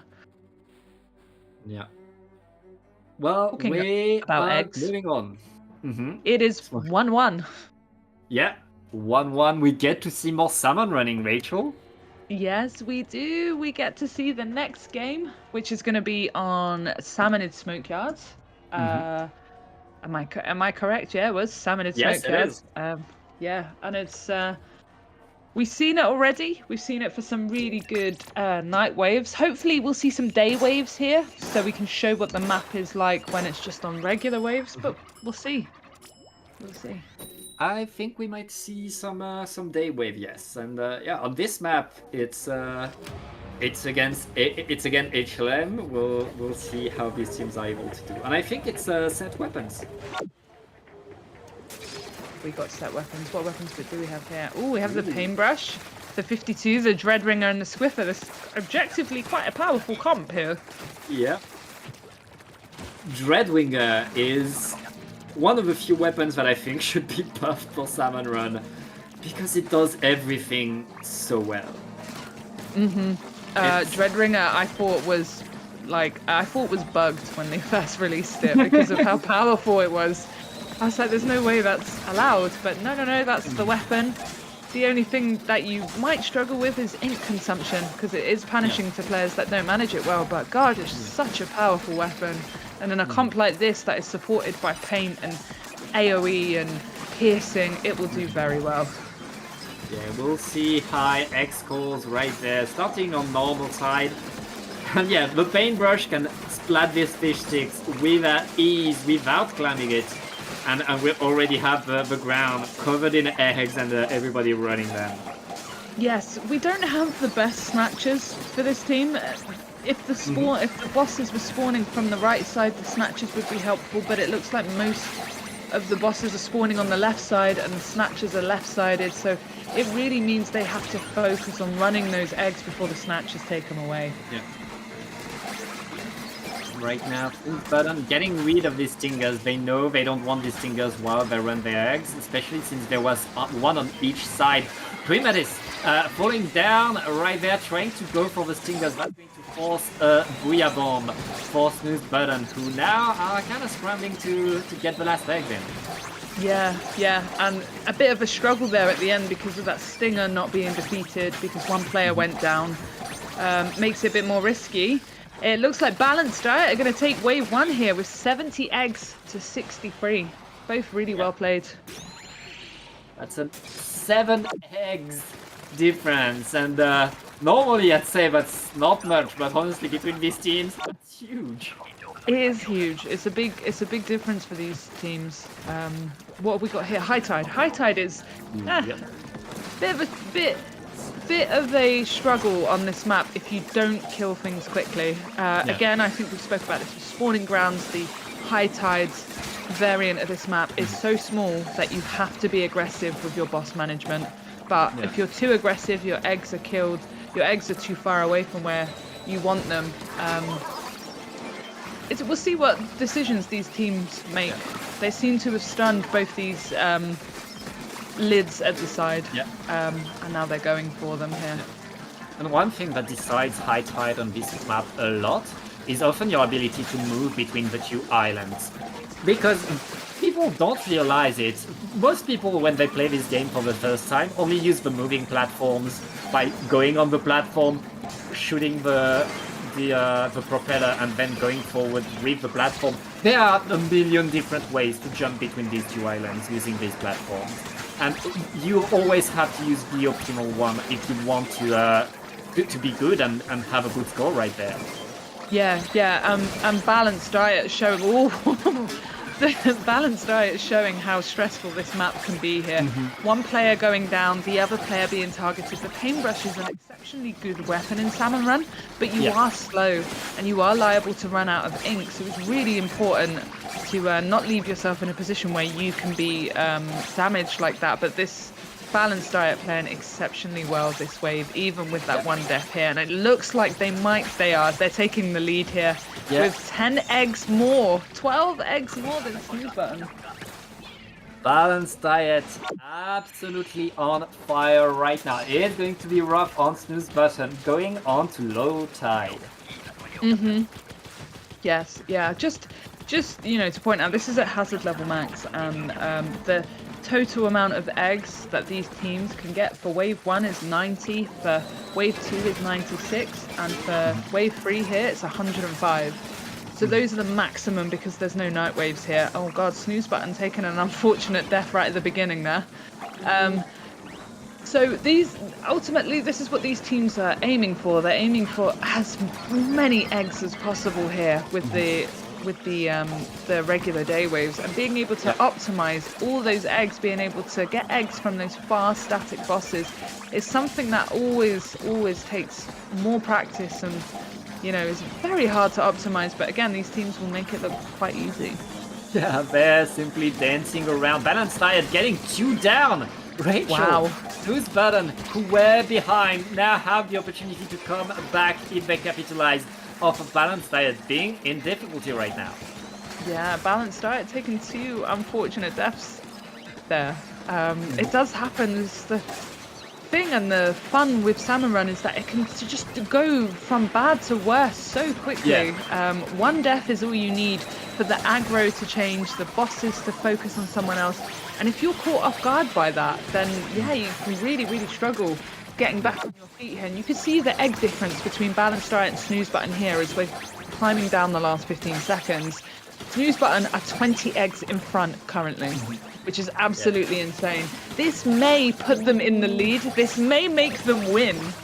They need it. They need to win this, and by that They one... have taken, 14 eggs more than Balanced Diet. I don't think close. that quite makes them win, but this sure. will be extremely close, I think. I think they're going to throw this, and we can see... Hi to Boris. Hi, Boris. Bye, Boris. Bye, Boris.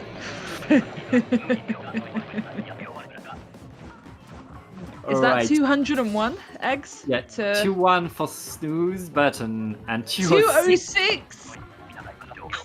Oh, the wave 3 was rough for Balanced Diet, but they managed to pull through and stay on top of this game.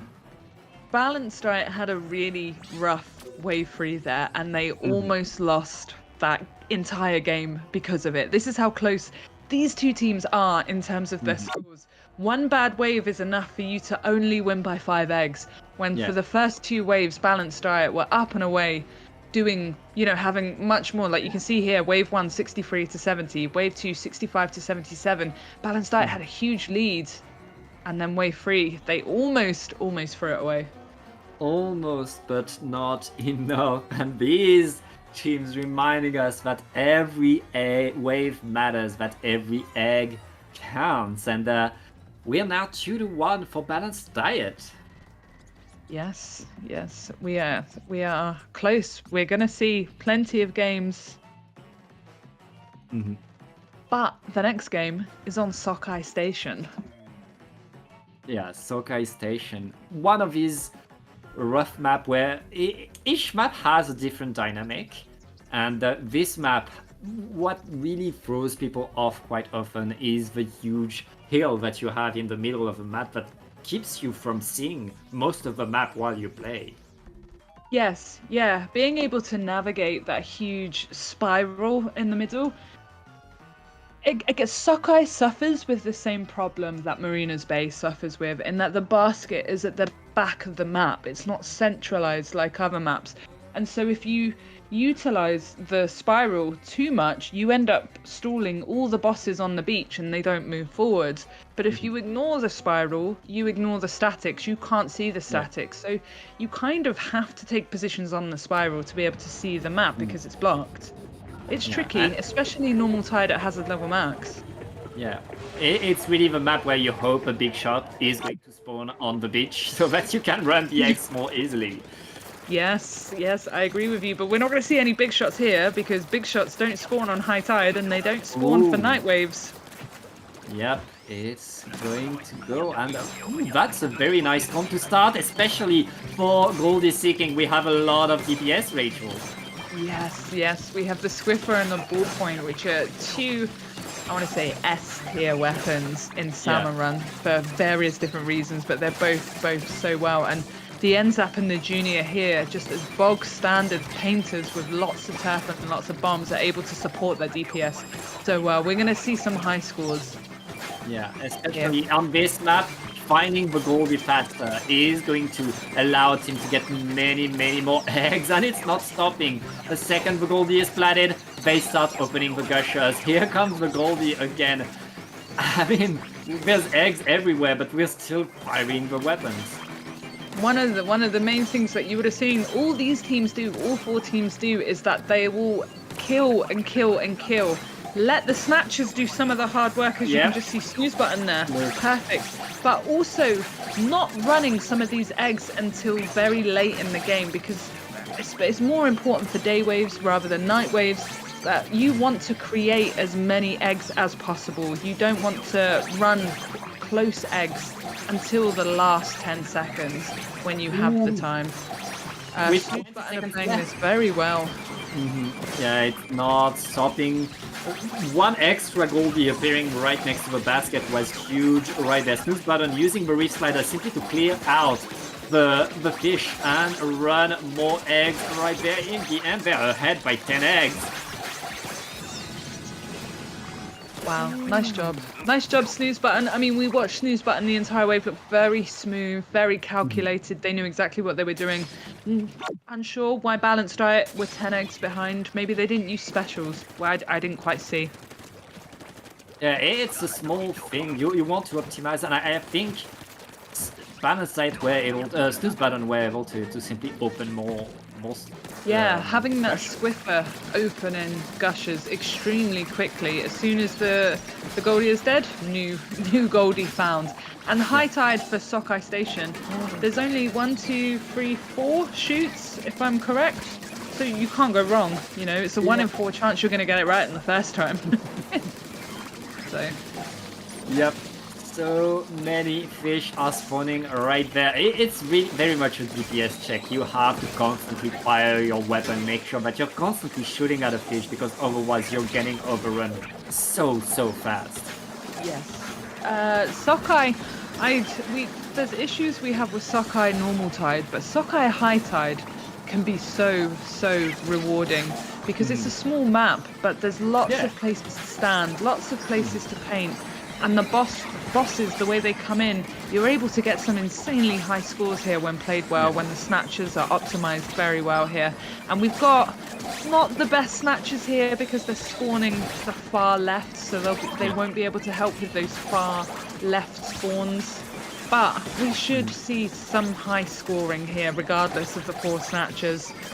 And as we're coming into the final 20 seconds, we're seeing specials used on both teams to clear lessers to optimize for better egg running. Yeah, both teams right now getting their last eggs. Balanced Diet a little bit in the lead right now, looking to get back from wave number 1, and it's working. Well, Snooze button is getting back 4 eggs difference in favor of Balanced Diet. So we are close now, going into wave 3. I think wave 3 is normal tide, yes. We've got normal tide daytime, but with a Grizzco Stamper. So the Grizzco Stamper can shred through armor, does 1200 damage in a charge shot, can kill fly fish, but it can also shred through lessers extremely well. So again, we should see some high scores here because, you know, having a Grizzco weapon on your team, let alone a Grizzco Stamper, allows you to, you know, become way more efficient with your time. Yeah, and this is where the specials matter a lot. There's no more Reef Slider for Snooze button right there. Having an extra Reef Slider could have allowed them to simply go through the whole way and get to the bosses faster. Now they have to go by foot. And there's 2 steel eels running at them. Very nice lure. Nobody's really damaged by these eels who are going to die to the Booyah Bomb now. Yeah, very nice luring there and very good special use. Steel eels are probably one of the worst bosses to leave alive in multiple numbers for too long, because you can't move through them. You can only move through them in certain ways, but generally speaking, you'll die very quickly if you go anywhere near them. They've kind of got a bit of a janky hitbox, and you can't penetrate their bodies. Yeah. unless you're using something like a reef slider. There's quite a lot of eels on this wave type. This seems to be It's not Eel City stopping. right now. But the teams are dealing with them really well. So the person who's got aggro of the eels is leading them away, and the other players are killing them, allowing them to be lured efficiently, but also not running the risk of dying to them. We had such an eel train for this whole wave. Right now, both teams cleaning up, getting the last eggs in.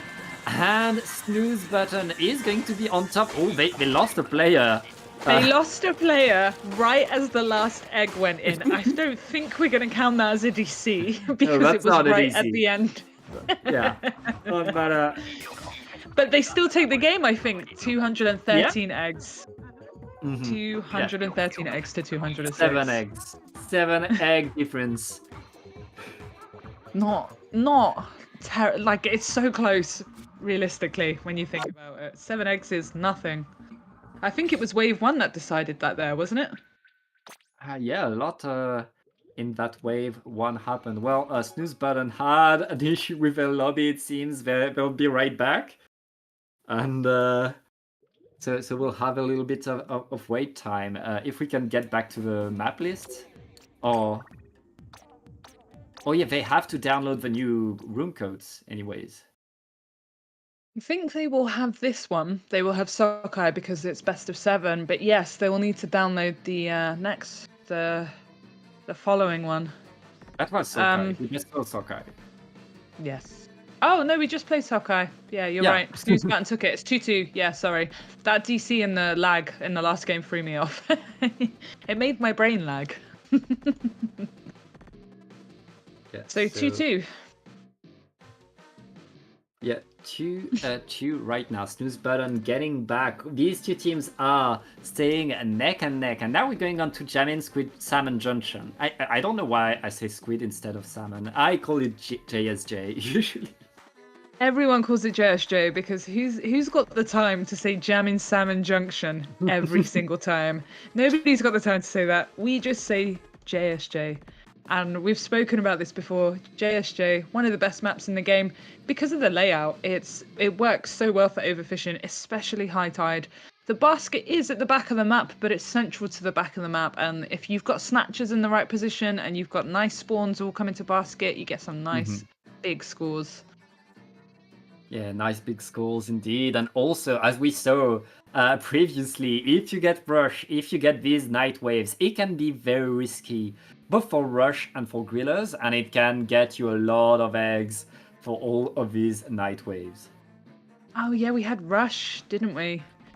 We had rush. I remember. We did have rush.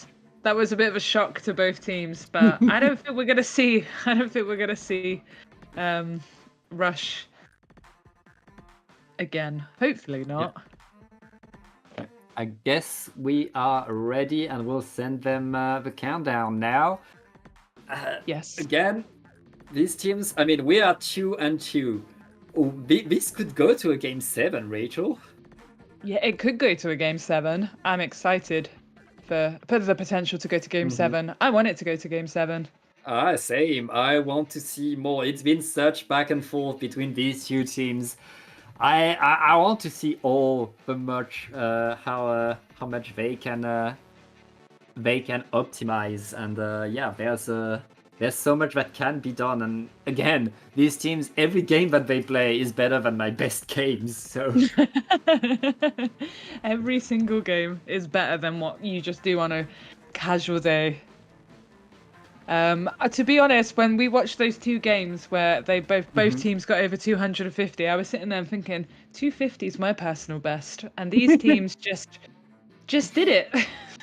Yeah, but Rachel, it's technically set seed, so it doesn't count. That's true. That's true. We're just here for the content. Yes, we are. So I'm hoping both teams, yes, here we go. Both teams loading in to hazard level max, jamming Salmon Junction, and I think the first wave we're going to see is low tide day. Ooh. And look at these weapons, Rachel. We have. I remember this rotation. A Sploosh. That was a good rotation. Levitator, again, is another weapon that I thought was broken on release. But it turns out, no, that's just the decamp. It does an insane amount of damage with its charge slash. But the way it's different to the Stamper and the Wiper is that its charge slash it's got a huge area of effect compared to the other two weapons. Yeah. So instead of things being lined up in a row, they're sort of horizontally. You're able to like hit and damage so many things, and AoE weapons are so busted in Salmon Run for your potential to multitask, hit many things at once, and then save on ink consumption, right? Yeah, and with the Decapitator, all you need to do is stand in front of the fish and watch them die. You need to adjust your aim for the steel heads, but other than that, this weapon is so easy. That's going to be a free fly fish thanks to the slamming lid. Thank you, lid. And Balanced Diet is now in a good position to make a lot of eggs. With 30 seconds left, it looks like Balanced Diet have got the lead so far. But as we mentioned, you know, we don't always run eggs until the very last sort of 10-15 seconds. That's when the egg running really starts to ramp up, because there's no, I don't think we've spoken about this yet, no bosses will spawn after a certain amount of time. And so definitely, I can't remember the exact number, I think it's like 24 or 25 seconds, around then. Your last 20 seconds, you will have no bosses apart from lesser salmonids spawn if you've killed all of your bosses. Damn, this is close. Balanced Diet getting 80 eggs, able to run 8 more eggs than Snooze Button there. Yeah, and as we've seen, these 8 eggs are big. These 8 eggs are a lot. We are now in normal type, and both teams are painting all the walls because that's what you need to do if you want to pass the way.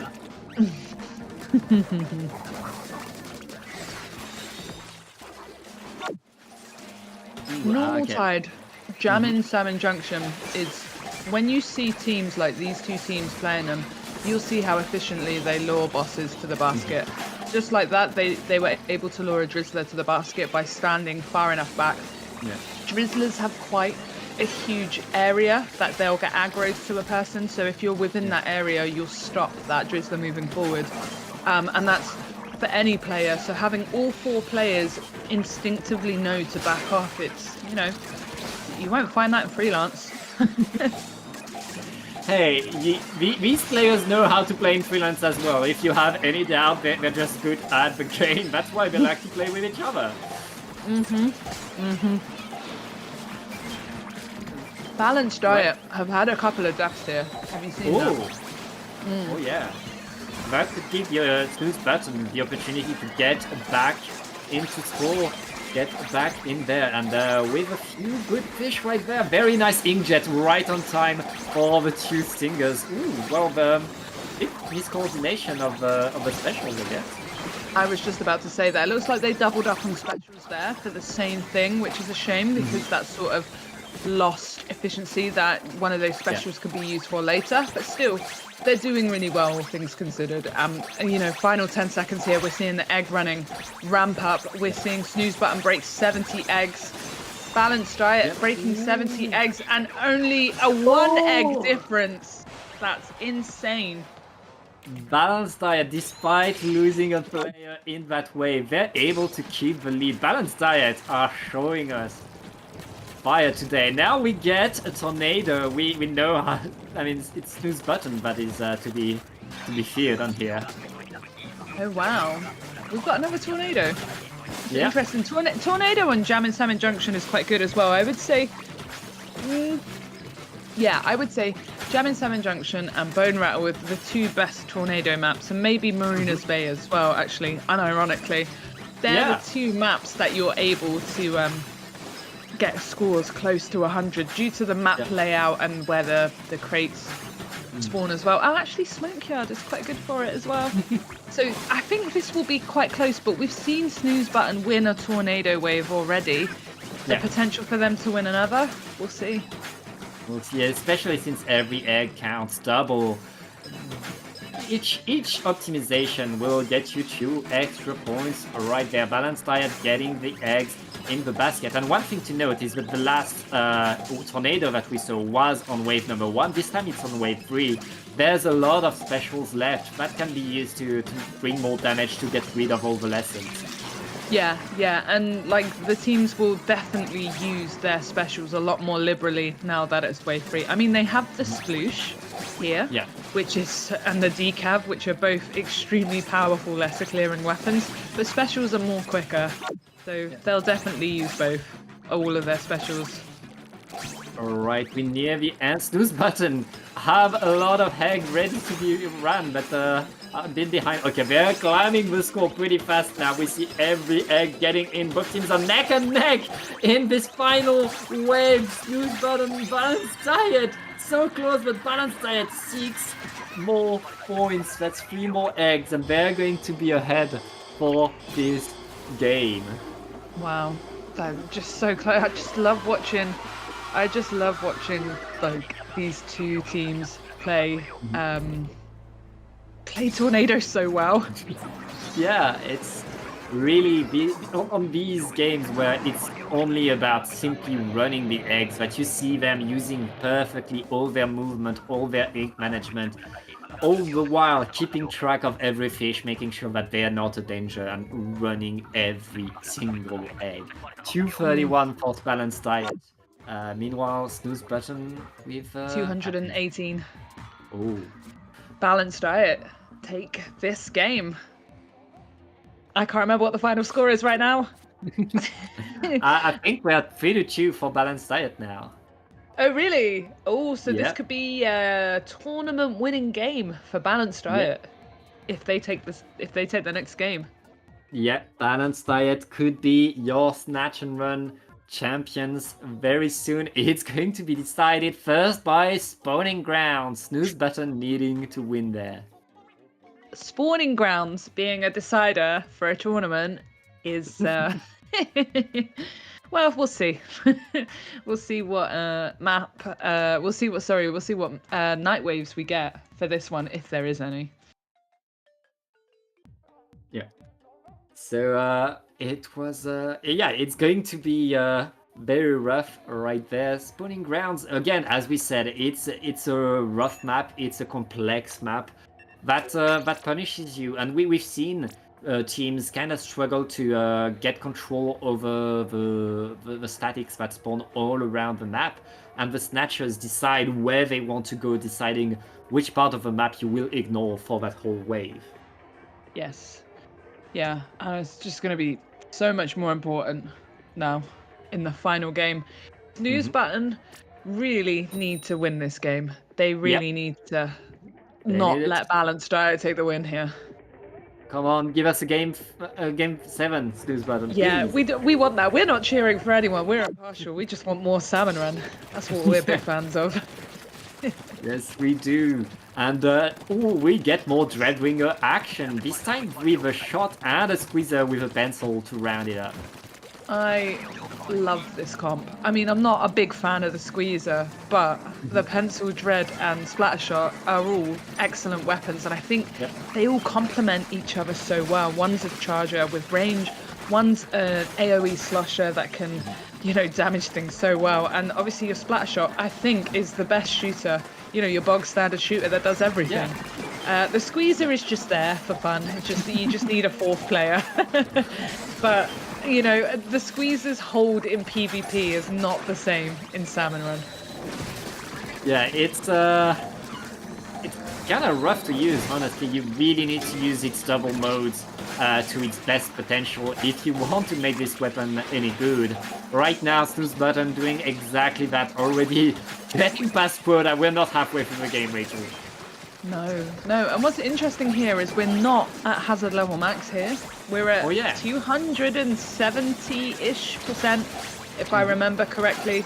So we're not seeing like the absolute difficulty, the cap of difficulty here. We're slightly under that cap, which tells me that we're going to get some night waves, I think. I think Wave Q. Scores. I think Wave Q is going to be very interesting, Rachel, if I remember correctly. Right now, Snooze button dodging the flipper flopper, not letting themselves getting splatted by it. We're in the last 15 seconds. And both teams know that it's time to run as many eggs as they can.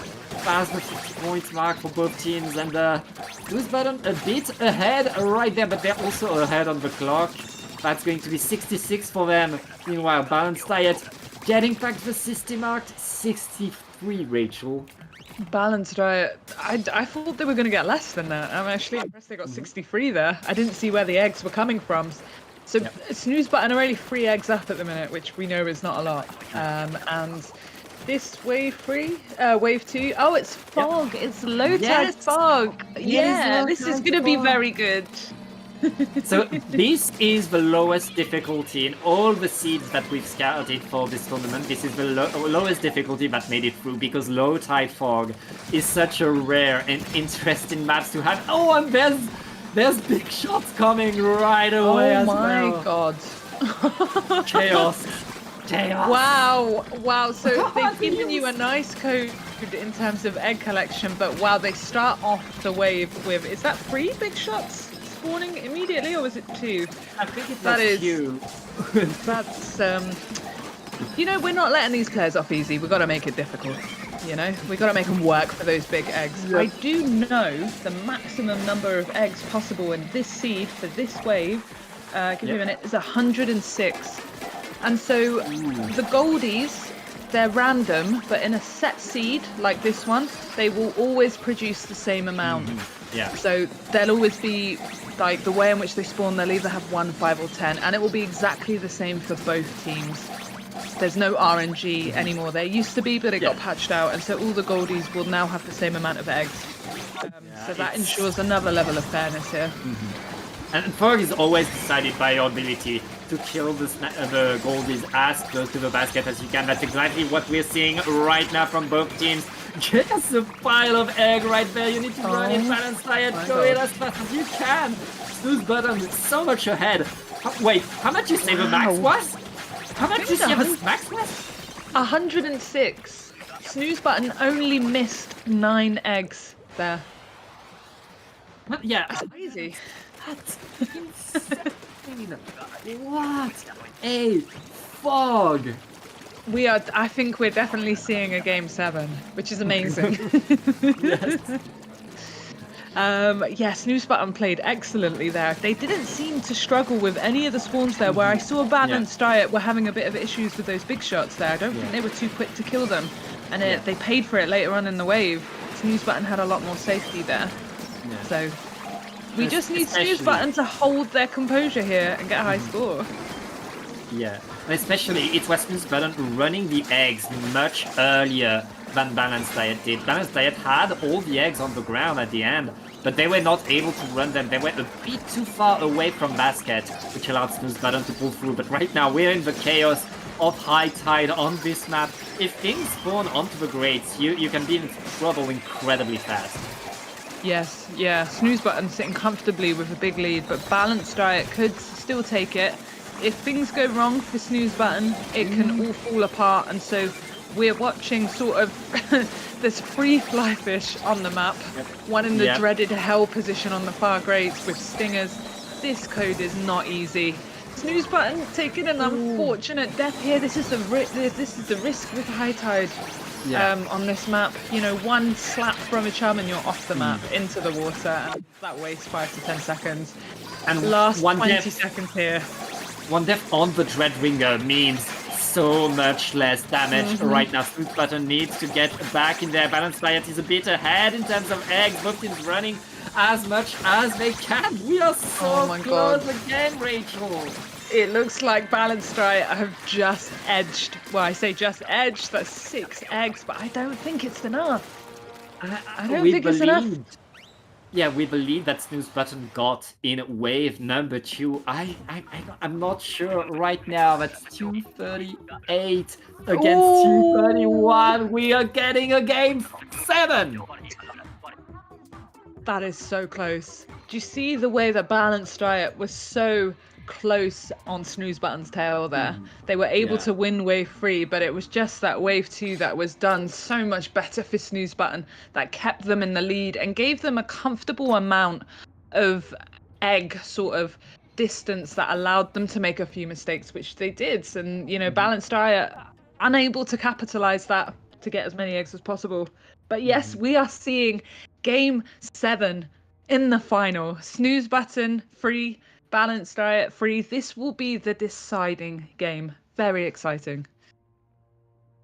And look at the maps. They've been taken in order. Balanced diet, snooze button, balanced diet, snooze button. It's been searched back and forth, and it's always a few eggs away between these two teams right there. So many fish have been slayed, and we've seen Balanced Diet losing despite only having one single death. That's the power of having a better fog that allows Snooze Button to pull through. Yeah, that fog was played so well. What did we say? They only missed 9 eggs, I think, in total, or something crazy. Yeah, very, very well played by Snooze Button there, and I'm curious to see how these guys play in the final. I've just had a look at the codes that we're getting from the final, and it's going to be very, very interesting. Yeah, I mean, these teams will make it interesting. Not Sokai Station. We're back to this big spire in the middle of the map, to having to dance around. And I mean, depending on whether do you know if we're getting days or nights?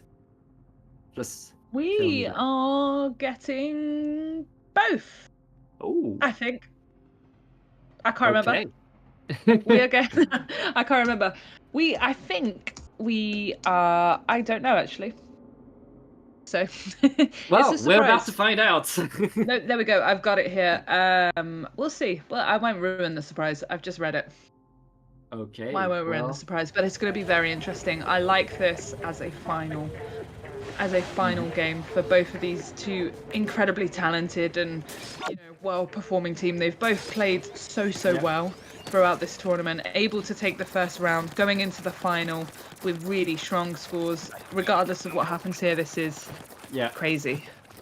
Well, we're about to know who is your Snatch and Run champion in about 500 golden eggs. So get ready for the ultimate action. The early splat on the Drizzler. You don't want to let this Drizzler spy their torpedo. That rain is so annoying, so don't let them do so. Right there, they lured the rain away from the shore. They lured it onto the sea to make sure that there's no rain for them. They can move around. Very nice opening by Balanced Diet.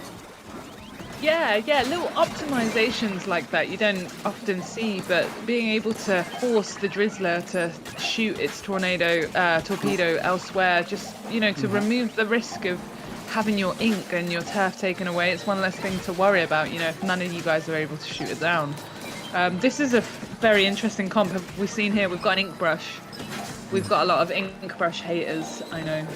This weapon is seen as quite difficult in Salmon Run because its damage is just not great, and it's it's not a very accessible, friendly weapon if you can't mash very much. So it can cause a lot of issues here, but I think we're seeing both teams play this weapon very, very well. Especially since Salmon Run is usually a game of stamina. Right now we're watching sprints between these two teams who are playing just 7 games, but usually these teams, they play for hours and hours without stopping. And having a I was going to say, after this, they're all going to be playing the Grizzco with golden rotation on grounds. Yeah.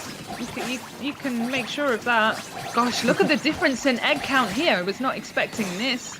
Balanced Diet caught up. Snooze Button with a 7 egg lead currently. 7 more eggs for Snooze Button. We know Balanced Diet can come back. They've shown their ability to come back before, and it's going to be on low tide this time. Yes, and this was a random weapon rotation. So it had the Recycle Brella, the Squiff and the Machine, and then one random weapon. And so in wave 1 we had the Ink Brush, and now we've got, I think it's the Blaster. Yeah, it's the regular Blaster. Which is valuable here because it provides some AoE. I mean, I know you get AoE with the Machine, but a Blaster AoE is much nicer. Yeah, you don't need to miss the fish in order to get the AoE effect. And we're already starting with lots of big shot spam, as usual. Snooze Button clearing the big shots very, very quickly. And have we got another one? No, I stand corrected. They've come back, and so they're currently dealing with them. I can see an inkjet being used to get rid of the big shots there. Yeah. Big shots. One of the things to consider with big shots is they have 1200 HP. They take up quite a lot of your time. Yeah. And it puts you out of position far away from the basket. And if you die over there, you're a big risk to your team there in terms of productivity and egg running. So it can be really difficult talking about that. Balanced diet taking a splat there. One player down. They've only just made quota here, whereas Snooze Button are looking very comfortable. Yeah, this is looking very good for Snooze Button right there. And with that splat on the flipper flopper right by the basket, this is huge. Snooze Button is looking to make a huge score. Balanced Diet are coming back, getting eggs as well in. We'll see how it goes. With both teams are getting back 52 for 251. Balanced Diet are 56 to 51. Balanced Diet got a few extra eggs there in the final couple seconds, even though they were a player down, but so were Snooze Button. And so it all comes down to wave 3, which is a regular high tide. And I just want to stress that being able to, not a high tide, a normal tide, sorry. And I just want to stress that being able to play normal tides very well is a really important part of Samaran, and being able to optimize it really is the bread and butter of Samaran, the true definition of skill here. So yeah, seeing how these teams work with regular spawns, with regular weapons, I think it's a really nice way to end. Yeah, very nice indeed. Balanced Diet fighting as much as they can. Everything on the line in this game. The Slosher destroying every fish right there. That Slosher as a random weapon. It's not an easy one. And Balanced Diet losing a player right there. Meanwhile, Snooze Button with 3 players around the cannon right there are getting a lot of eggs in. This Slosher has been dead for quite some time. That's quite an unfortunate loss of time there. The Slosher is a good weapon in Samaran. It got buffed early on in Splatoon 3's lifespan. It didn't used to do as much damage, and now it does a bit more damage. But still, being down by a big shot cannon on your own and taking that death is tough. And if you look at Snooze Button's screen right now, they have a much more comfortable looking screen with a much better egg total. Unless Balanced Diet can pull this back, it looks like it's going in favor of Snooze Button right now. Yeah, Snooze Button had to play a little bit of that one level from single player though, and that's going to cost them. Getting lose one to the big shot. They're going to be slow at running eggs. Both teams have to jump around these waves. But with 70 to 59, Snooze Button are going to be your Snatch and Run champions. And we're being held in Kohazuna Purgatory because we can't see the final score yet. I want these teams to throw this very quickly so we can see. Yeah, Snooze Button, they want to play it. Snooze Button playing. Oh, they're playing. They know it's the last game. They don't care anymore. How many eggs did Balanced Diet get? I can't see because their screen is blocking. It's one something. It's one something. Snooze Button are simply destroying that. I mean, if you had any doubt, they're good at more than simply running eggs into the basket. They can run eggs into the bosses as well. So, Balanced Diet got 171. I think, and it might not be a shock here, but I think the win goes to Snooze Button here when they are done with their Kohazuna. Yep. And that would be that would be 13 scales for Snooze Button if it wasn't a team. We finally got to see a king kill right at the end, and I think it was more of a celebration for Snooze Button. Yep. 184 eggs. They win by 13 eggs. Not even that much difference, I think. 13 eggs. congratulations to Snooze Button Yeah. taking the victory. And if I recall, the last time we did this, it was a balanced diet win, wasn't it? So now Yeah. Snooze Button can say we've won a tournament against balanced diet, although I think they already have. But no other tournament exists outside of Snatch and Run, as far as I'm concerned. Yeah, and that was Snatch and Run 1 for you. That Yes. was incredible. Both of these teams. Let's see that final score. 5,000 power eggs for Snooze Button. I mean, they played the king. That's why they have much more power eggs. But commiserations to Balanced Diet. You guys played exceptionally well, and a huge shout out to our other two teams who were knocked out in the semi-final. Thank you guys so much for joining us with this invitational Snatch and Run. It's been fantastic. Huge shout out to Dapple Productions for helping us get this event up and running, like hosting it on their channel. And a huge shout out, I just want to say, for the people working behind the scenes, Whack, Chazzy, and all the people that tested scenario codes with them. Yeah. Huge thank you for your time and energy spent on doing this tournament. There are your winners: Snooze Button, Leo, Prim, Soul, and Sadface. Congratulations, guys. Well played. Yeah. 4 incredible gamers, and we had 16 salmon runners showing us the best salmon run you can play. That was incredible. We had such a banger time, Rachel. I've had a really fun time. It's been really fun being able to commentate Salmon Run.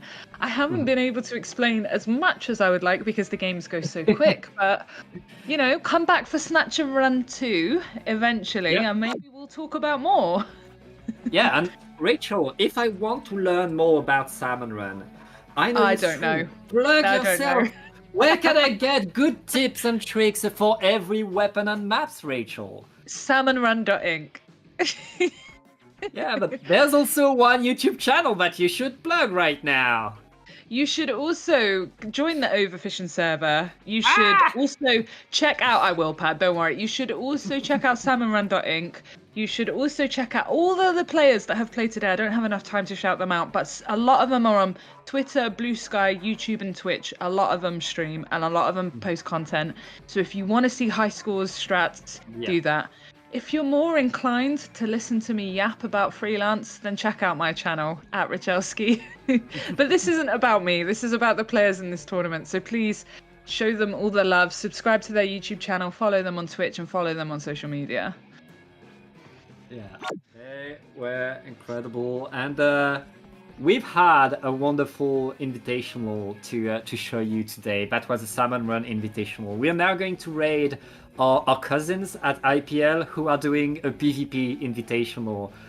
It's going to be Proving Ground. So thank you so much for watching. It has been such a blast to watch these players destroy all the fish in front of them. We'll see you in the next one. Thank you so much. Bye-bye. Bye, guys.